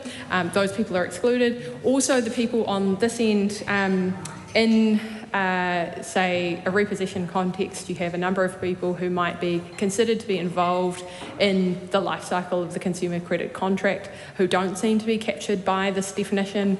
What about them? This was one of the things that fell by the wayside in the committee room because the committee was very much taken up with the litigation question, but this is still really relevant because it is a different sort of position than you might expect from the original COFI regime, which was designed to capture everyone, which was a much broader brush definition, which was designed to capture any participant in the process. Minister, really welcome your assurance on how far you intended to cast the net there. Honourable Cameron Brewer. Oh, thank you, Madam Chair. I just want to, for those that are joining on their crystal sets this afternoon now, I just want to give some context as to where this bill has come from and what it intends to do and its how far-reaching it will be. As the chair of FEC, Ryan Hamilton, has said, this government is engaging on a holy trinity of financial service reform, and this CCCFA amendment bill is a key part of that. It is an omnibus bill, which of course amends the 2003 Act, which was under the Clark government. In fact, every government since then has amended the CCCFA. I think, Mr Meager, this is one of the most amended pieces of legislation outside a couple of others that we've seen. And so it also, as part of an omnibus bill, it also amends the Financial Markets Authority Act. And so it amends, given that the transition of credit oversight and credit watch will go from ComCom to FMA from July the 1st, all things being equal, it amends the definitions, Clause 51, to extend the coverage of the FMA Act to all CCCFA activities, so that FMA has access to all of the regulatory powers and procedures under the FMA Act. And so this is very much a functionary outcome of transitioning those powers and oversights from the ComCom to the FMA. And that includes adding CCCFA to the definition on financial markets legislation. So as far as catch-all and everything else, this Clause 51 is all about ensuring that FMA has the tools required to get the job done. Arden Williams. Thank you, Madam Chair. That is helpful. Moving on to section 64, I'm at the top of page 35. The question that I have for the Minister again relates to this insertion of an interpretation provision of a credit contract. Former Minister of Commerce and Consumer Affairs will have an interest in this because it vastly changes the sorts of discussions that the previous government was having about what is a contract for credit. And this provision that is being inserted here, particularly at D Roman 2, is an exclusion, which is a different sort of approach than what case law has provided us so far, because it excludes what most New Zealanders would see as credit arrangements if they don't have an interest charge and if they don't have credit fees. So that on the face of it does include, say, buy now, pay later. It also includes things like arrangements for paying later for essential goods and services, which now some businesses do, and it's becoming a more prevalent retail practice where stores will have an in-house credit arrangement, little c credit, not defined credit arrangement with consumers to buy products that remain valuable for a period of their life cycle, like, say, whiteware. Also applies to some arrangements for the sale of phones and televisions through phone plans. With this exclusion, is the Minister confident that excluding not only, having this exclusion is the reason why you need a deliberate call-in power for buy now, pay later, but what is the next thing? What is the next arrangement where digital technology changes the market for consumer credit and makes it easier to market a new product to young people that first starts out as a way that you can buy makeup and vapes and phones, but then turns into a very large, very widely used consumer product like buy now, pay later, because these products will evolve and emerge, and they are unlikely to have the traditional kind of interest charges and contractual arrangements on paper that our generation are used to. But they will continue to have terms which ensure that people are constantly paying these back and are paying them back in a very timely way, in the way that some buy now pay later providers have been criticised for almost gamifying the way that they present that credit information to people, because essentially it's the first thing that you pay off, because the way it pops up in your eyeballs when you use your phone means that people prefer that sense of being able to pay it off and gamifying and using it regularly. Have we just created a provision which we will need to come back to and constantly create these exemptions as new products emerge? And that is the opposite of ordinary competition and consumer law, because competition and consumer law is meant to be prove to us that we, the government, that prove to the regulator that you are a useful, responsible, ordinary kind of credit product, and that you exist in the market along the same terms as other products, and that you are subject to the same sorts of regulatory requirements as other products. And then exemptions come if there is a particular case for doing that. This seems to go the other way, and the other way to most jurisdictions which are now looking at these products and saying, actually, we have an emerging trend here where more and more people are getting into personal debt. Is the Minister concerned about the level of personal debt in New Zealand being increased by this sort of provision, where more people can take on these ad hoc credit arrangements alongside their credit card debt, alongside their personal lending, alongside their car loan? None of those things are married up under a provision like this, and are unable to take each other into account, even if you wanted to, and even if you developed the digital tools, you still wouldn't have any sort of requirement to consider some of those ad hoc arrangements for whiteware, for phones, alongside other sorts of lending, until you get to the financial mental stage. And then they're going through your bank receipts, and they are telling me, they're telling local MPs that for many of the earners in the lowest quartile, up to 30% of their income is going straight to debt servicing, much of that to products like buy now, pay later and ad hoc arrangements with retailers for whiteware. Madam Chair. I'm just going to wait for an answer from the Honourable Minister, but I was going to just say there was a lot in that question. I won't ask you to repeat it, Madam Chair. But look, she rightly raises, will this, if we stand back a bit, will this increase unscrupulous lenders and lending, and will it increase unaffordable borrowing? And I've got news for the member. There's a new sheriff in town, and that's not me. That is the FMA, and they will take oversight with a new chair and a new chief executive of these consumer credit responsibilities from 1st of July, and they will have a watchful eye and all the tools in their extensive toolkit, and those being transitioned over with this omnibus bill to ensure the job can be done. So Sunlight is on this. As far as her concerns around definitions, this is all about aligning definitions in the Financial Services Providers Act and aligning them with the triple CFA.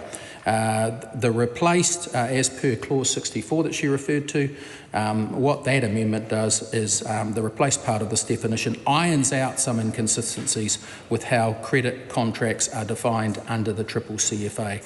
So we see this as legislative hygiene and moving, again, another consequence of moving that credit consumer responsibility from ComCom to FMA. Arena Williams' question. A short question. Minister, will you duel me at dusk? No, that's not my question. No, that's not. My question is... The Minister doesn't need to answer that. Did she say duck?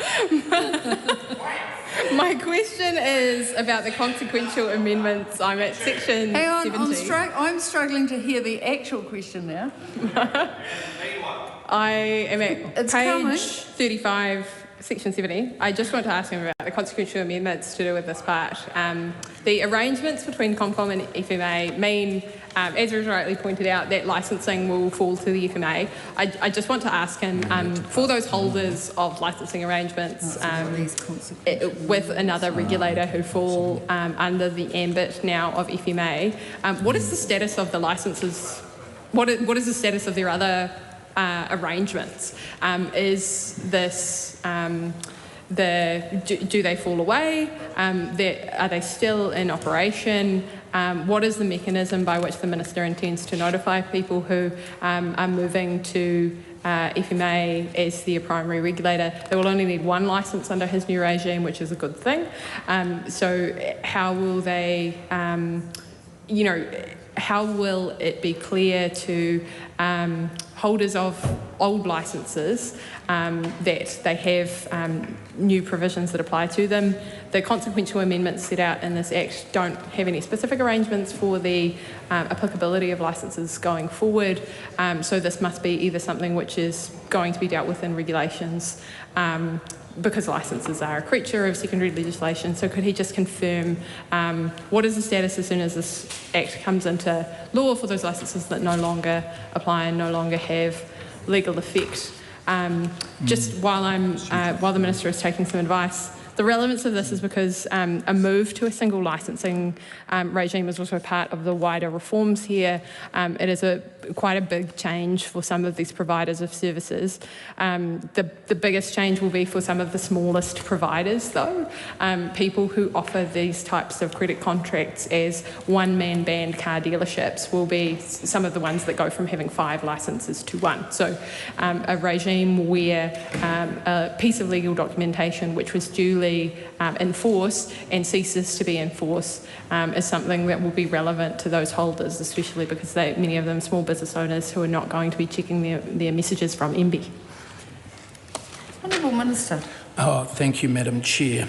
The member needs to also, and the House can have every assurance when she talks about car lenders and the issues that we continue to see in that sector around car finance. Not everyone, but there are some practices that continue to raise concern and raise eyebrows, that the FMA, as a priority, will have a spotlight on that particular part of the market, i.e. car financing. So watch this space, and those that are practising unscrupulous behaviour, be mindful and be on notice, because the watchdog is going to have their sights fairly and clearly on you. Those lenders that the member raised in clause 70 as we near this other amendments section, those that are certified now by ComCom will be granted an FMA licence. So that comes across. And FMA is engaging the sector already and has been for some weeks and months as this transition has had some inevitability about it. And they are helping lenders with that transition, but their certification comes across ComCom to FMA. Aruna Williams, I believe there is one more clarification here. Really briefly. Yes, just a brief clarification. So, is it the case that people who were licensed under ComCom for services that are outside the remit of the FMA will just no longer have any licensing for that thing? Is that a lacuna? Is there no regulation that applies to, say, a trader who was trading with vulnerable consumers as part of their business but was not offering a credit contract or an insurance contract? I think that's what he's saying, and I think it's empowered by the regulations rather than this Act, but it would be helpful if he could clarify that. And the reason why that is important, Madam Chair, is because in the example of a mobile trader, they still provide whiteware to consumers that is worth $300 at the shop in Manariwa, but having driven up the road to their home, and also in Manariwa, it will be valued at $1,200 over the life of the contract. Part of that is the price. Part of what is being regulated there is the price, not just the credit arrangement. Honourable Minister. Madam Chair, I suppose I just reiterate what I said last time. Any lender that's certified now, that they will be granted an FMA licence. So if they are certified now, that moves across to the FMA. The question is that the Minister's amendments to Part 3 set out on AP number 505 be agreed to. All those in favour say aye. Aye. To the contrary, no. The ayes have it. Party vote is called, please, Clerk. New Zealand National. 48 in favour. New Zealand Labour. 34 votes opposed. Green Party of Aotearoa, New Zealand. 15 votes opposed. ACT New Zealand. 11 in favour. New Zealand First. 8 votes in favour. Te Pāti Māori. 4 votes opposed. Tāku Te Ferris. 1 vote opposed. Maria Mano Kapakingi. 1 vote opposed.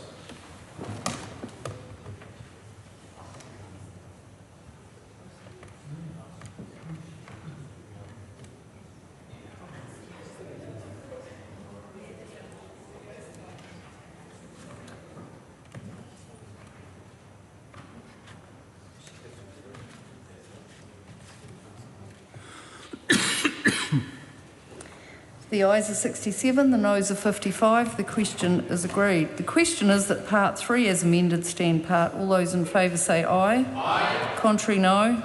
The ayes have it. Party vote called, please, Clerk. New Zealand National. 48 in favour. New Zealand Labour. 34 votes opposed. Green Party of Aotearoa, New Zealand. 15 votes opposed. ACT New Zealand. 11 in favour. New Zealand First. 8 votes in favour. Te Pāti Māori. 4 votes opposed. Tāku Te Ferris. 1 vote opposed. Maria Mano Kapakingi. 1 vote opposed.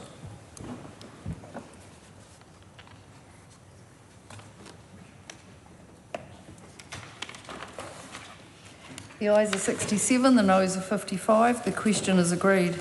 The question is that the Minister's amendments to Schedule 1 set out on AP number 505 be agreed to. All those in favour say aye. Aye. Contrary, no. The ayes have it. Party vote called, please, Clerk. New Zealand National. 48 in favour. New Zealand Labour. 34 votes opposed. Green Party of Aotearoa, New Zealand. 15 votes opposed. ACT New Zealand. 11 votes in favour. New Zealand First. 8 votes in favour. Te Pāti Māori. 4 votes opposed. Tāku Te Ferris. 1 vote opposed. Maria Mano Kapakingi. 1 vote opposed.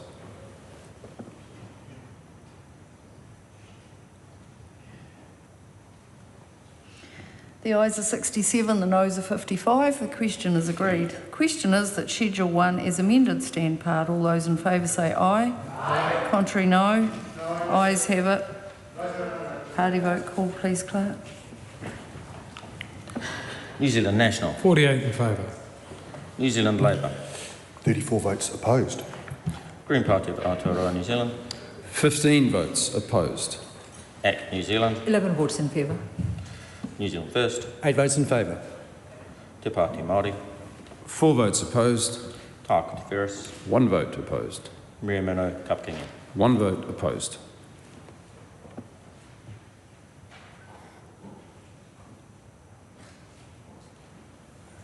The ayes are 67, the noes are 55. The question is agreed. The question is that Schedule 2 stand part. All those in favour say aye. Aye. Contrary, no. Ayes have it. Party vote call, please, Clerk. New Zealand National. 48 in favour. New Zealand Labour.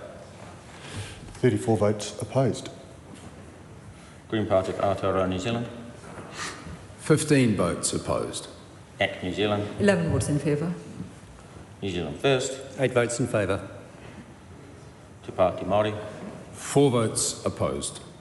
Tāku Te Ferris. 1 vote opposed. Maria Mano Kapakingi. 1 vote opposed.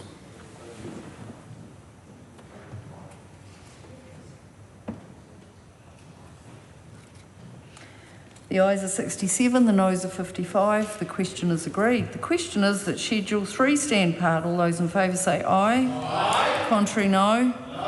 The ayes have it. Party vote called, please, Clerk. New Zealand National. 48 in favour. New Zealand Labour. 34 votes opposed. Green Party of Aotearoa, New Zealand. 15 votes opposed. ACT New Zealand. 11 votes in favour. New Zealand First. 8 votes in favour. Te Pāti Māori. 4 votes opposed. Tākutu Ferris. 1 vote opposed. Miramano Kapakingi. 1 vote opposed.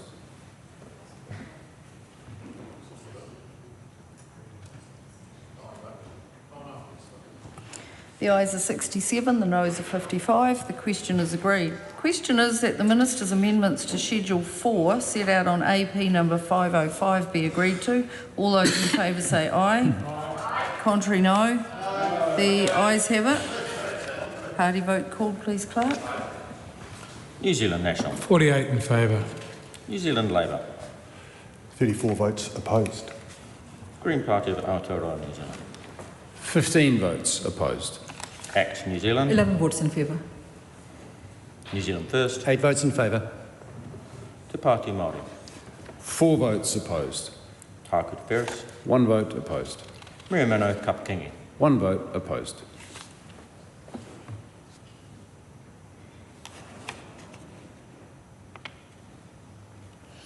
The ayes are 67, the noes are 55. The question is agreed.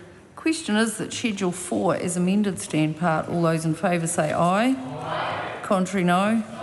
Ayes have it. Party vote called, please, Clerk. New Zealand National. 48 in favour. New Zealand Labour. 34 votes opposed. Green Party of Aotearoa, New Zealand. 15 votes opposed. ACT New Zealand. 11 votes in favour. New Zealand First. 8 votes in favour. Te Pāti Māori. 4 votes opposed. Tākutu Ferris. 1 vote opposed. Miramano Kapakingi. 1 vote opposed.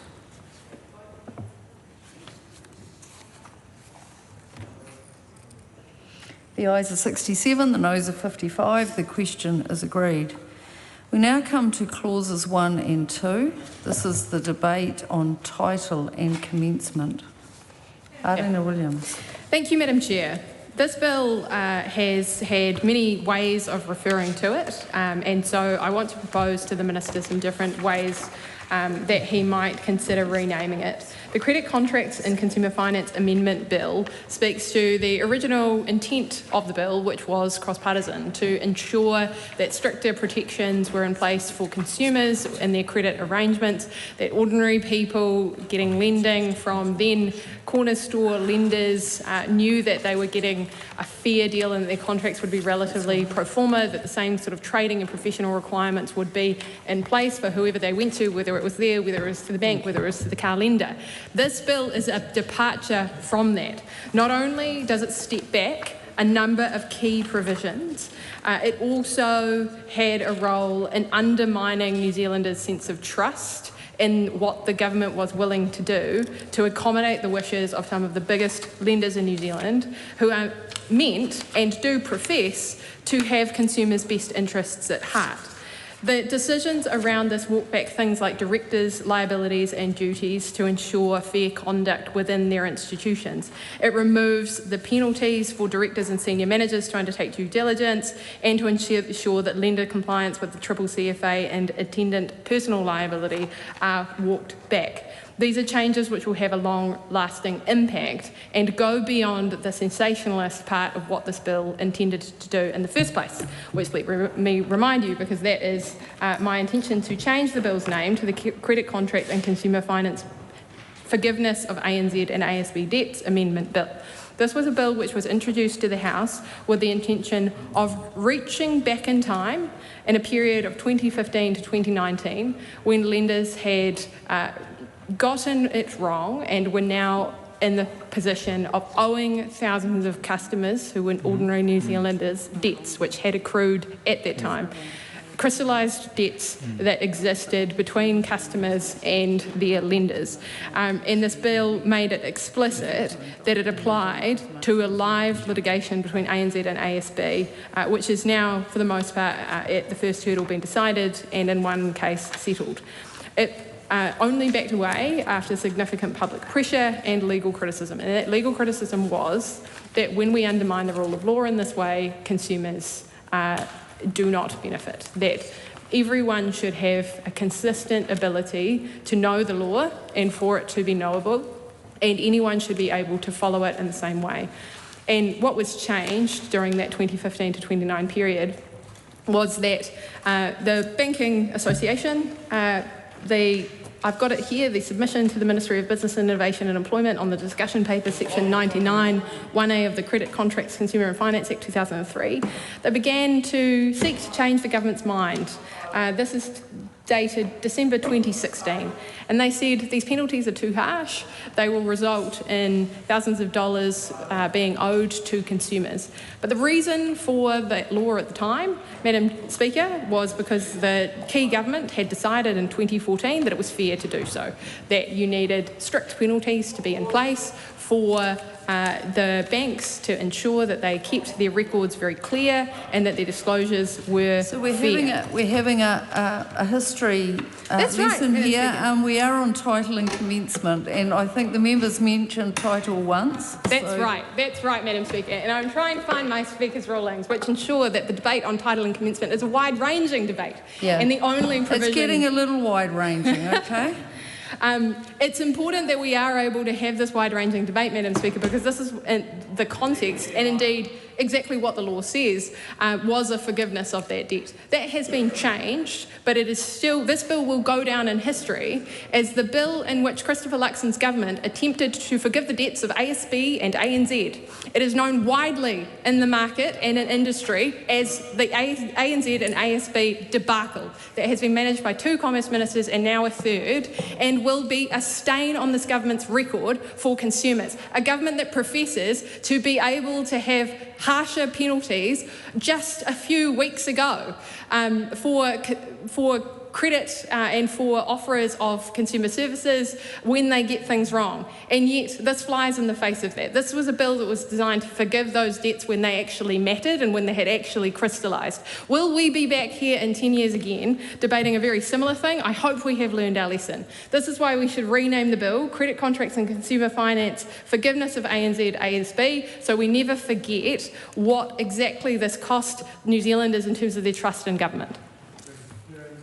Honourable Dr Duncan Webb. Oh, thank you, Madam Speaker. I'm very pleased to take a call or two here in this part of the debate. And as my colleague noted, this is the title and commencement, and it is the time to stand back and say what this bill actually does and how can we give it a title which appropriately and accurately reflects that. And certainly the Consumer Contracts the Credit Contracts and Consumer Finance Amendment Bill is not a particularly descriptive bill. It could be, with the allusion to the Bankers Association's advice to the Minister of Commerce, it could be the lobbyists writing the law bill, which seems to happen a bit round here. Lucky for them, the government changed, because no Labor government would ever let a lobbyist simply hand them the draft of how they would like the law to be changed, and for it to then be done and appropriately put into the law. Now, the public outrage around that was entirely appropriate. When you've got litigation for hundreds of millions of dollars halfway through, and to have a piece of legislation which then purports to put a halt to that litigation is absolutely in breach of the law. So maybe we should call it the Credit Contracts and Consumer Finance. This government doesn't care about the rule of law bill. We might not get away with that, so I have tabled some amendments on this matter, and my suggestion that I've tabled is that that the clause 1 be deleted and replaced with this act is the Credit Contracts and Consumer Finance letting big banks off the hook bill. Well, you might say that, but the fact is that's still what you're doing, because whilst the ANZ ASB litigation, which was already filed, can now continue, The fact is that this bill does stop people bringing legitimate claims against banks that haven't already been filed. And we know, because I saw the analysis, that there are likely other banks out there that have fallen foul, but they haven't had lawyers to arm up and file a class action. Well, they now can't. So there are people out there who have been essentially excluded from bringing their claim because that's a government that looks after big banks and doesn't look after consumers and ordinary people, whilst this country is facing a cost of living crisis. Tough on some things, but not tough on banks. Soft on banks. Maybe it should be the soft on banks bill, because that's what this government is. Or perhaps we should call it, because this is the other offensive thing about this bill, and my other table amendment suggests that we delete clause 1 and replace it with, this bill is the Credit Contracts and Consumer Finance retrospective changes to remove the rights of consumers bill, because that's what it does. They are stealing the rights of consumers. They are depriving them of rights which are vested, where a wrong has occurred, where they have a right of action and the banks owe them money. Now, they might not have gone up to the banks and said, repay the interest you wrongly deducted, but now, once this bill passes, they can't. And not what's more, this is changing history. This is not changing the law in the future. This is changing the law as it applied in the past, and that is why it is a breach of the rule of law. And this is a government that the National Party used to pride itself on following the rules. Now it doesn't care about the rules. It's a rule by that party, by the National Party, and not a rule by a responsible government. That is, retrospective changes absolutely undermine the idea that people can live their lives in a predictable way and rely on the fact that the law is fixed and that if they have rights, they can go to the court and vindicate them. But no, this is a government that says, if we don't like that, we'll just change it. We don't actually care. So that's why we should call this bill the Credit Contracts and Consumer Finance Retrospective Changes to Remove the Rights of Consumers Amendment Bill.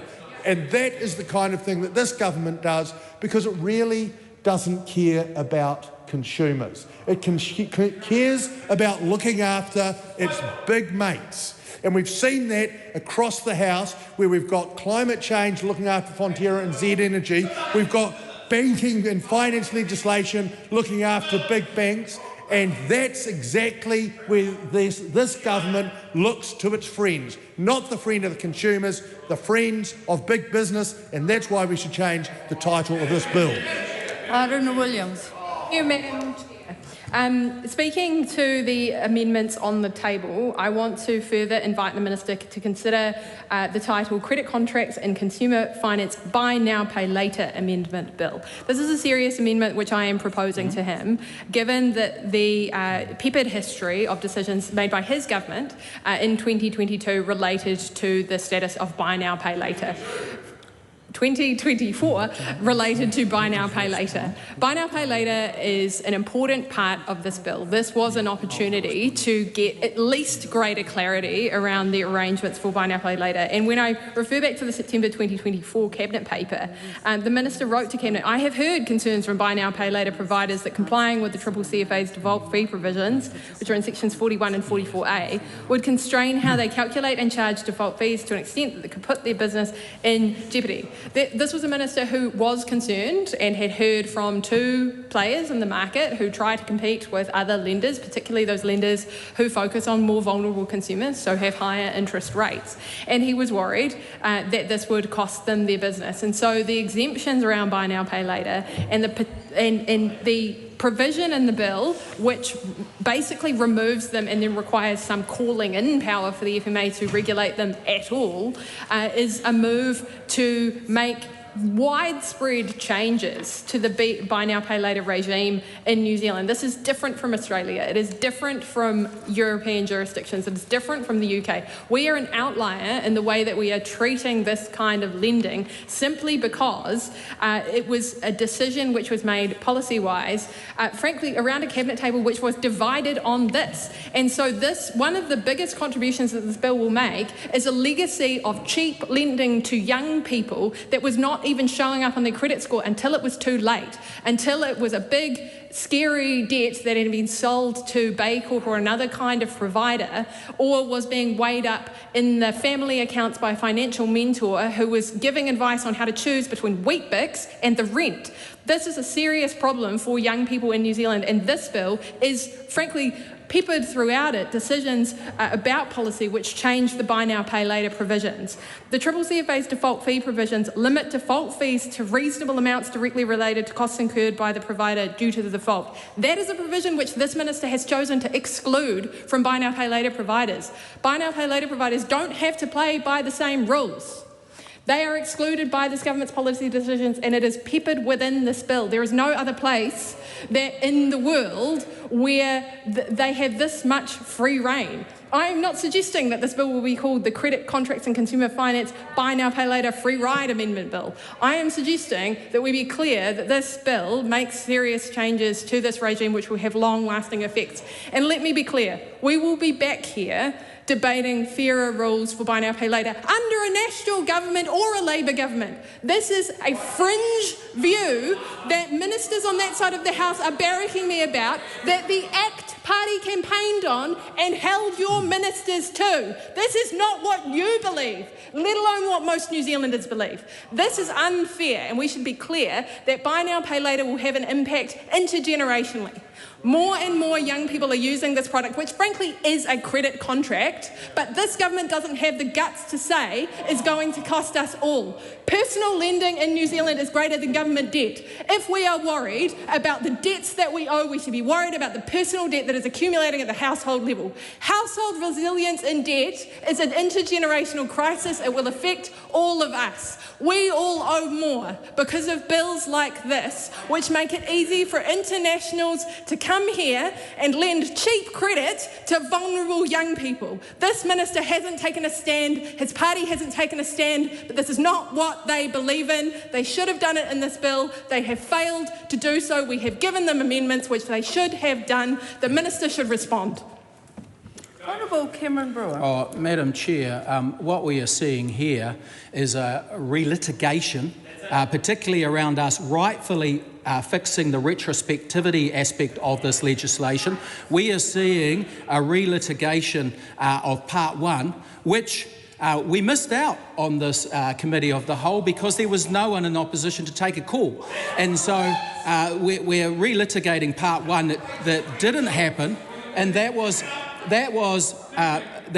31 pages of a 46-page bill. So they missed 2/3 of it just like that. So, Madam Chair, just on title, this is a piece of legislation, 2003, the principal piece of legislation that has remained in its full title through successive governments, Credit Contracts and Consumer Finance Amendment Bill, 3 major overhauls by successive governments. The name has always remained the same, and it will continue to. On commencement, July 1 as the most effective commencement date. Was nominated by the Commerce Commission and the FMA as the most pragmatic commencement date, 1 July 2026. Let's get on with it. Katie Newman. I move that debate on this question now close. The question is that debate on this question now close. All those in favour say aye. Aye. To the contrary, no. The ayes have it. Party vote has been called, please, Clerk. New Zealand National. 48 in favour. New Zealand Labour. 34 votes opposed. Green Party of Aotearoa, New Zealand. 15 votes opposed. ACT New Zealand. 11 votes in favour. New Zealand First. 8 votes in favour. Te Pāti Māori. 4 votes opposed. Tāku Te Ferris. 1 vote opposed. Mirameno Kapakingi. 1 vote opposed.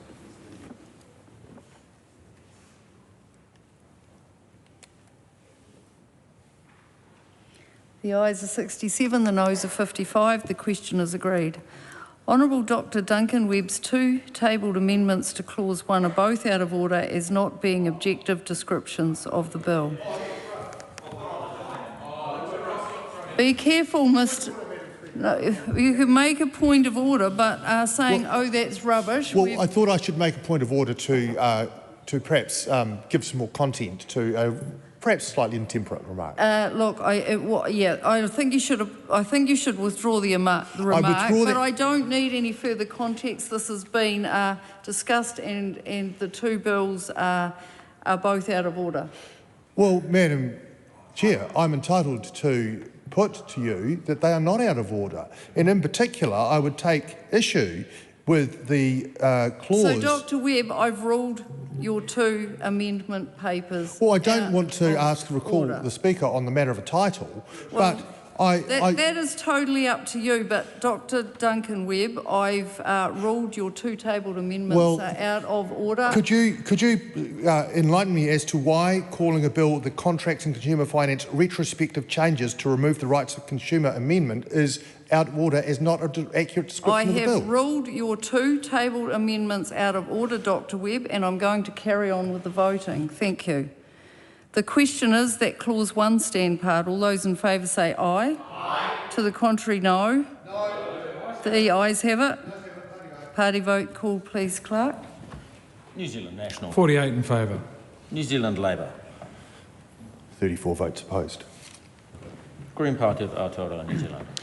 Te kauma rima na poti whakahe. ACT New Zealand. 11 votes in favour. New Zealand First. 8 votes in favour. Te Pāti Māori. Tahi poti whakahe.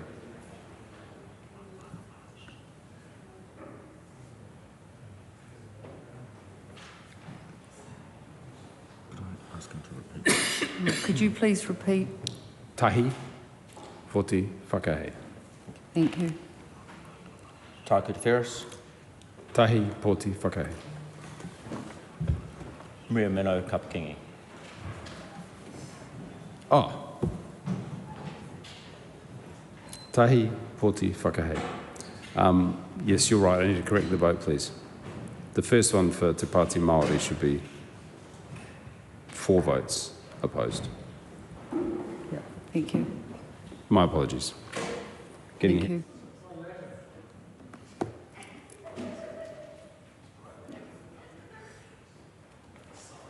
The ayes are 67, the noes are 55. The question is agreed. The question is that the Minister's amendment to clause 2 set out on AP number 505 be agreed to. All those in favour say aye. Aye. Contrary, no. The ayes have it. No. The question is that Honourable Dr Duncan Webb's tabled amendment to clause 2 be agreed to. All those in favour say aye. To the contrary, no. No. The noes have it. Party vote is being called for, please, Clerk. Can we have quiet during voting, please, apart from the whips? New Zealand National. 48 and opposed. New Zealand Labour. 34 votes in favour. Green Party of Aotearoa, New Zealand. Te kauma rima na poti whakahe.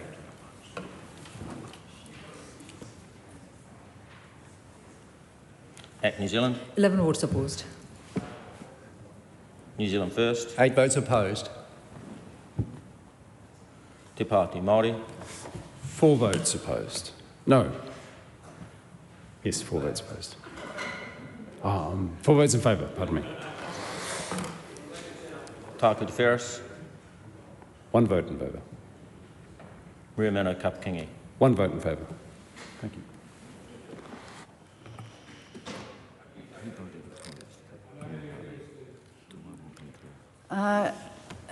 Mr Abel, could you clarify the Green Party's vote, please? Oh, yes, thank you. Thank goodness.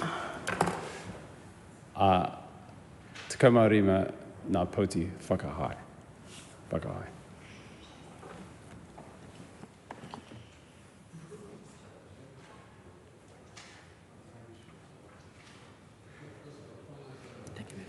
The ayes are 55, the noes are 67. The question is not agreed.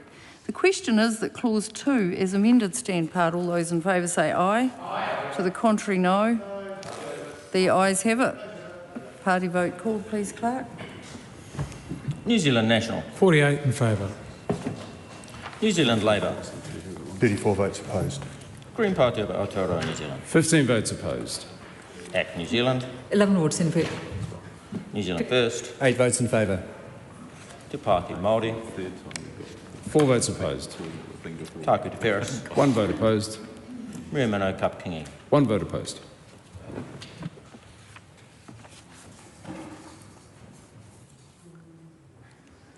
The ayes are 67, the noes are 55. The question is agreed. I will report this bill with amendment. Members, time has come for me to report progress.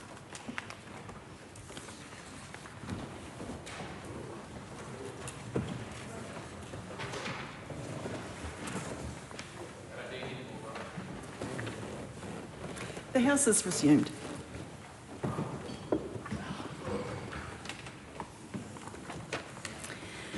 Madam Speaker, the committee has further considered the Education and Training System Reform Amendment Bill and reports it with amendment. The committee has also considered the Building and Construction Sector Self-Certification by Plumbers and Drain Layers Amendment Bill and reports it with amendment. The committee has also considered the Regulatory Systems Internal Affairs Amendment Bill and reports it without amendment. The committee has also considered the Credit Contracts and Consumer Finance Amendment Bill and reports it with amendment. Madam Speaker, I move that the report be adopted. The question is that the report be adopted. Those of that opinion, please say aye. Aye. To the contrary, no. The ayes have it. Those bills are set down for further consideration in committee the next sitting day or set down for third reading next sitting day, as the case may be. I call on Government Order. Seek leave of the House to alter votes cast on behalf of Te Pāti Māori, Taku Te Wheres and Mari Mena Kapakingi on the instruction to the Select Committee on the Summary Offences Move on Orders Amendment Bill. Leave is sought for that purpose. Is there any objection? Appears to be none. Those votes were cast in favour of the instruction but should have been against, Madam Speaker. The record will be corrected accordingly. I call on Government Order of the Day number 8. Public Service Amendment Bill interrupted debate on third reading. Madam Speaker. Andy Foster. Thank you, Madam Speaker. It's great to finally get to speak on this. I think it was getting close to being the third time of being the next speaker up and having an interrupted debate. I rise on behalf of New Zealand First and also as a member of the Governance and Administration Select Committee to speak to this bill. Madam Speaker, our public service has a proud heritage of being internationally highly regarded, and we want to keep it that way. Being a public servant should be the noblest of titles because it's about serving your community, your public, and looking after the collective and individual well-being of our fellow citizens. But our hard-working taxpayers want to see value and high-quality services. They expect advice to be professional, knowledgeable, considered and balanced, and behaviour likewise. Every day we as MPs are privileged to work with many outstanding public servants, the whole team at Parliamentary Services, the Office of the Clerk and our fantastic advisors. Madam Speaker, there's been a bit of focus recently on reducing the size of the public sector, but I do want to remind you that under the last administration, the Labor government, the core public service ballooned from 48,000 to 63,000. So even with whatever cuts have been proposed, it will still be larger than it was at that stage by some margin. The wage cost a couple of years ago was $6.1 billion, so it's material. And we're not talking here about teachers, health professionals, police, etc. We're talking about the people who work in the offices and so on. Thing is, Madam Speaker, that services under the last administration got worse despite that increase in services. And more people doesn't necessarily make for better services. Sometimes they can get in each other's ways. There are three particular changes in the bill that I wanted to talk about. The first one of them is the removal of the DEI requirement. Now, diversity is important. It's important. We often hear that our public service looks like us, but discrimination is not acceptable. The bill is quite clear. We focus on the best person for the job. And the public servants themselves say that this is critical. The 2024 survey of core public service workers, and an extraordinary return. 44,737 respondents, that's a 68.5% return rate. Only 44% of public servants are confident that their own colleagues are appointed on merit. That's condemning. That needs to change. And hopefully, with this bill passing, over time we will see that number changing and improving. That will be important. The second thing that's really important in setting the culture of the public service is the appointment of public service chief executives. And the legislation here removes Schedule 7 Clause 4, which currently means that when the Public Service Commissioner can actually recommend not going to the market again, can say, look, just reappoint this person for a further period of time, maybe 5 years plus 5 years. So we can currently just reappoint. This bill will mean that that is no longer possible. You'll have to go to the market through a process. The problem, Madam Speaker, is that we have this bill here saying this in one direction, you must go to the market. We've got another bill which will be considered today in local government where we're doing the exact opposite. At the moment in local government you've got 5 years plus you can add another 2 without going to the market. We're going to be saying 5 years plus another 5 years going to the market. And the question really is, why is the public sector so different to the local government sector? There is a real issue there and there's complete inconsistency between these two bills, and we will be looking to address that. The third thing I wanted to mention, Madam Speaker, is long-term insights briefings. And long-term thinking is really important. We heard very, very clearly from all the advice we had that regardless of whether you have LTIBs, the public sector is thinking about the long-term issues. Really, really important. But it's also really important for us as governors, as parliamentarians, to be exposed to that long-term thinking and to be able to debate that and to respond to the LTIBs that are brought to our attention. And the first one of those that I ever read was from MFAT, and it was in the days before the current occupant of the White House arrived, but they warned about a less stable, changing world and the need for greater resilience, and questioned perhaps the way in which the market, the rules-based order have been operating and whether it was always going to be that way. And I think that has been prescient.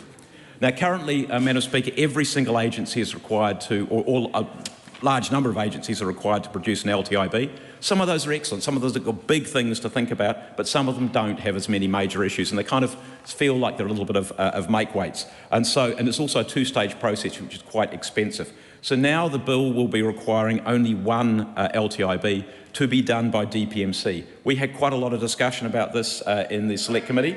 And we are really encouraging DPMC to consult all the agencies widely to see which agencies have really important things that need to be brought to the attention of Parliament and to the attention of the public, and that they believe need discussing. So that's really important. There is real value potentially in bringing all these together in trying to work out what the connections between them are, but it's really important also that we don't lose these things, the important bits of these things.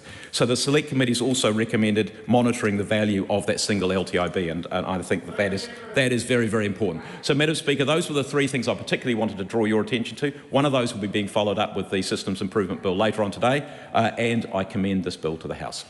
This debate is interrupted and set down for resumption next sitting day. The House stands adjourned until 2 p.m. today.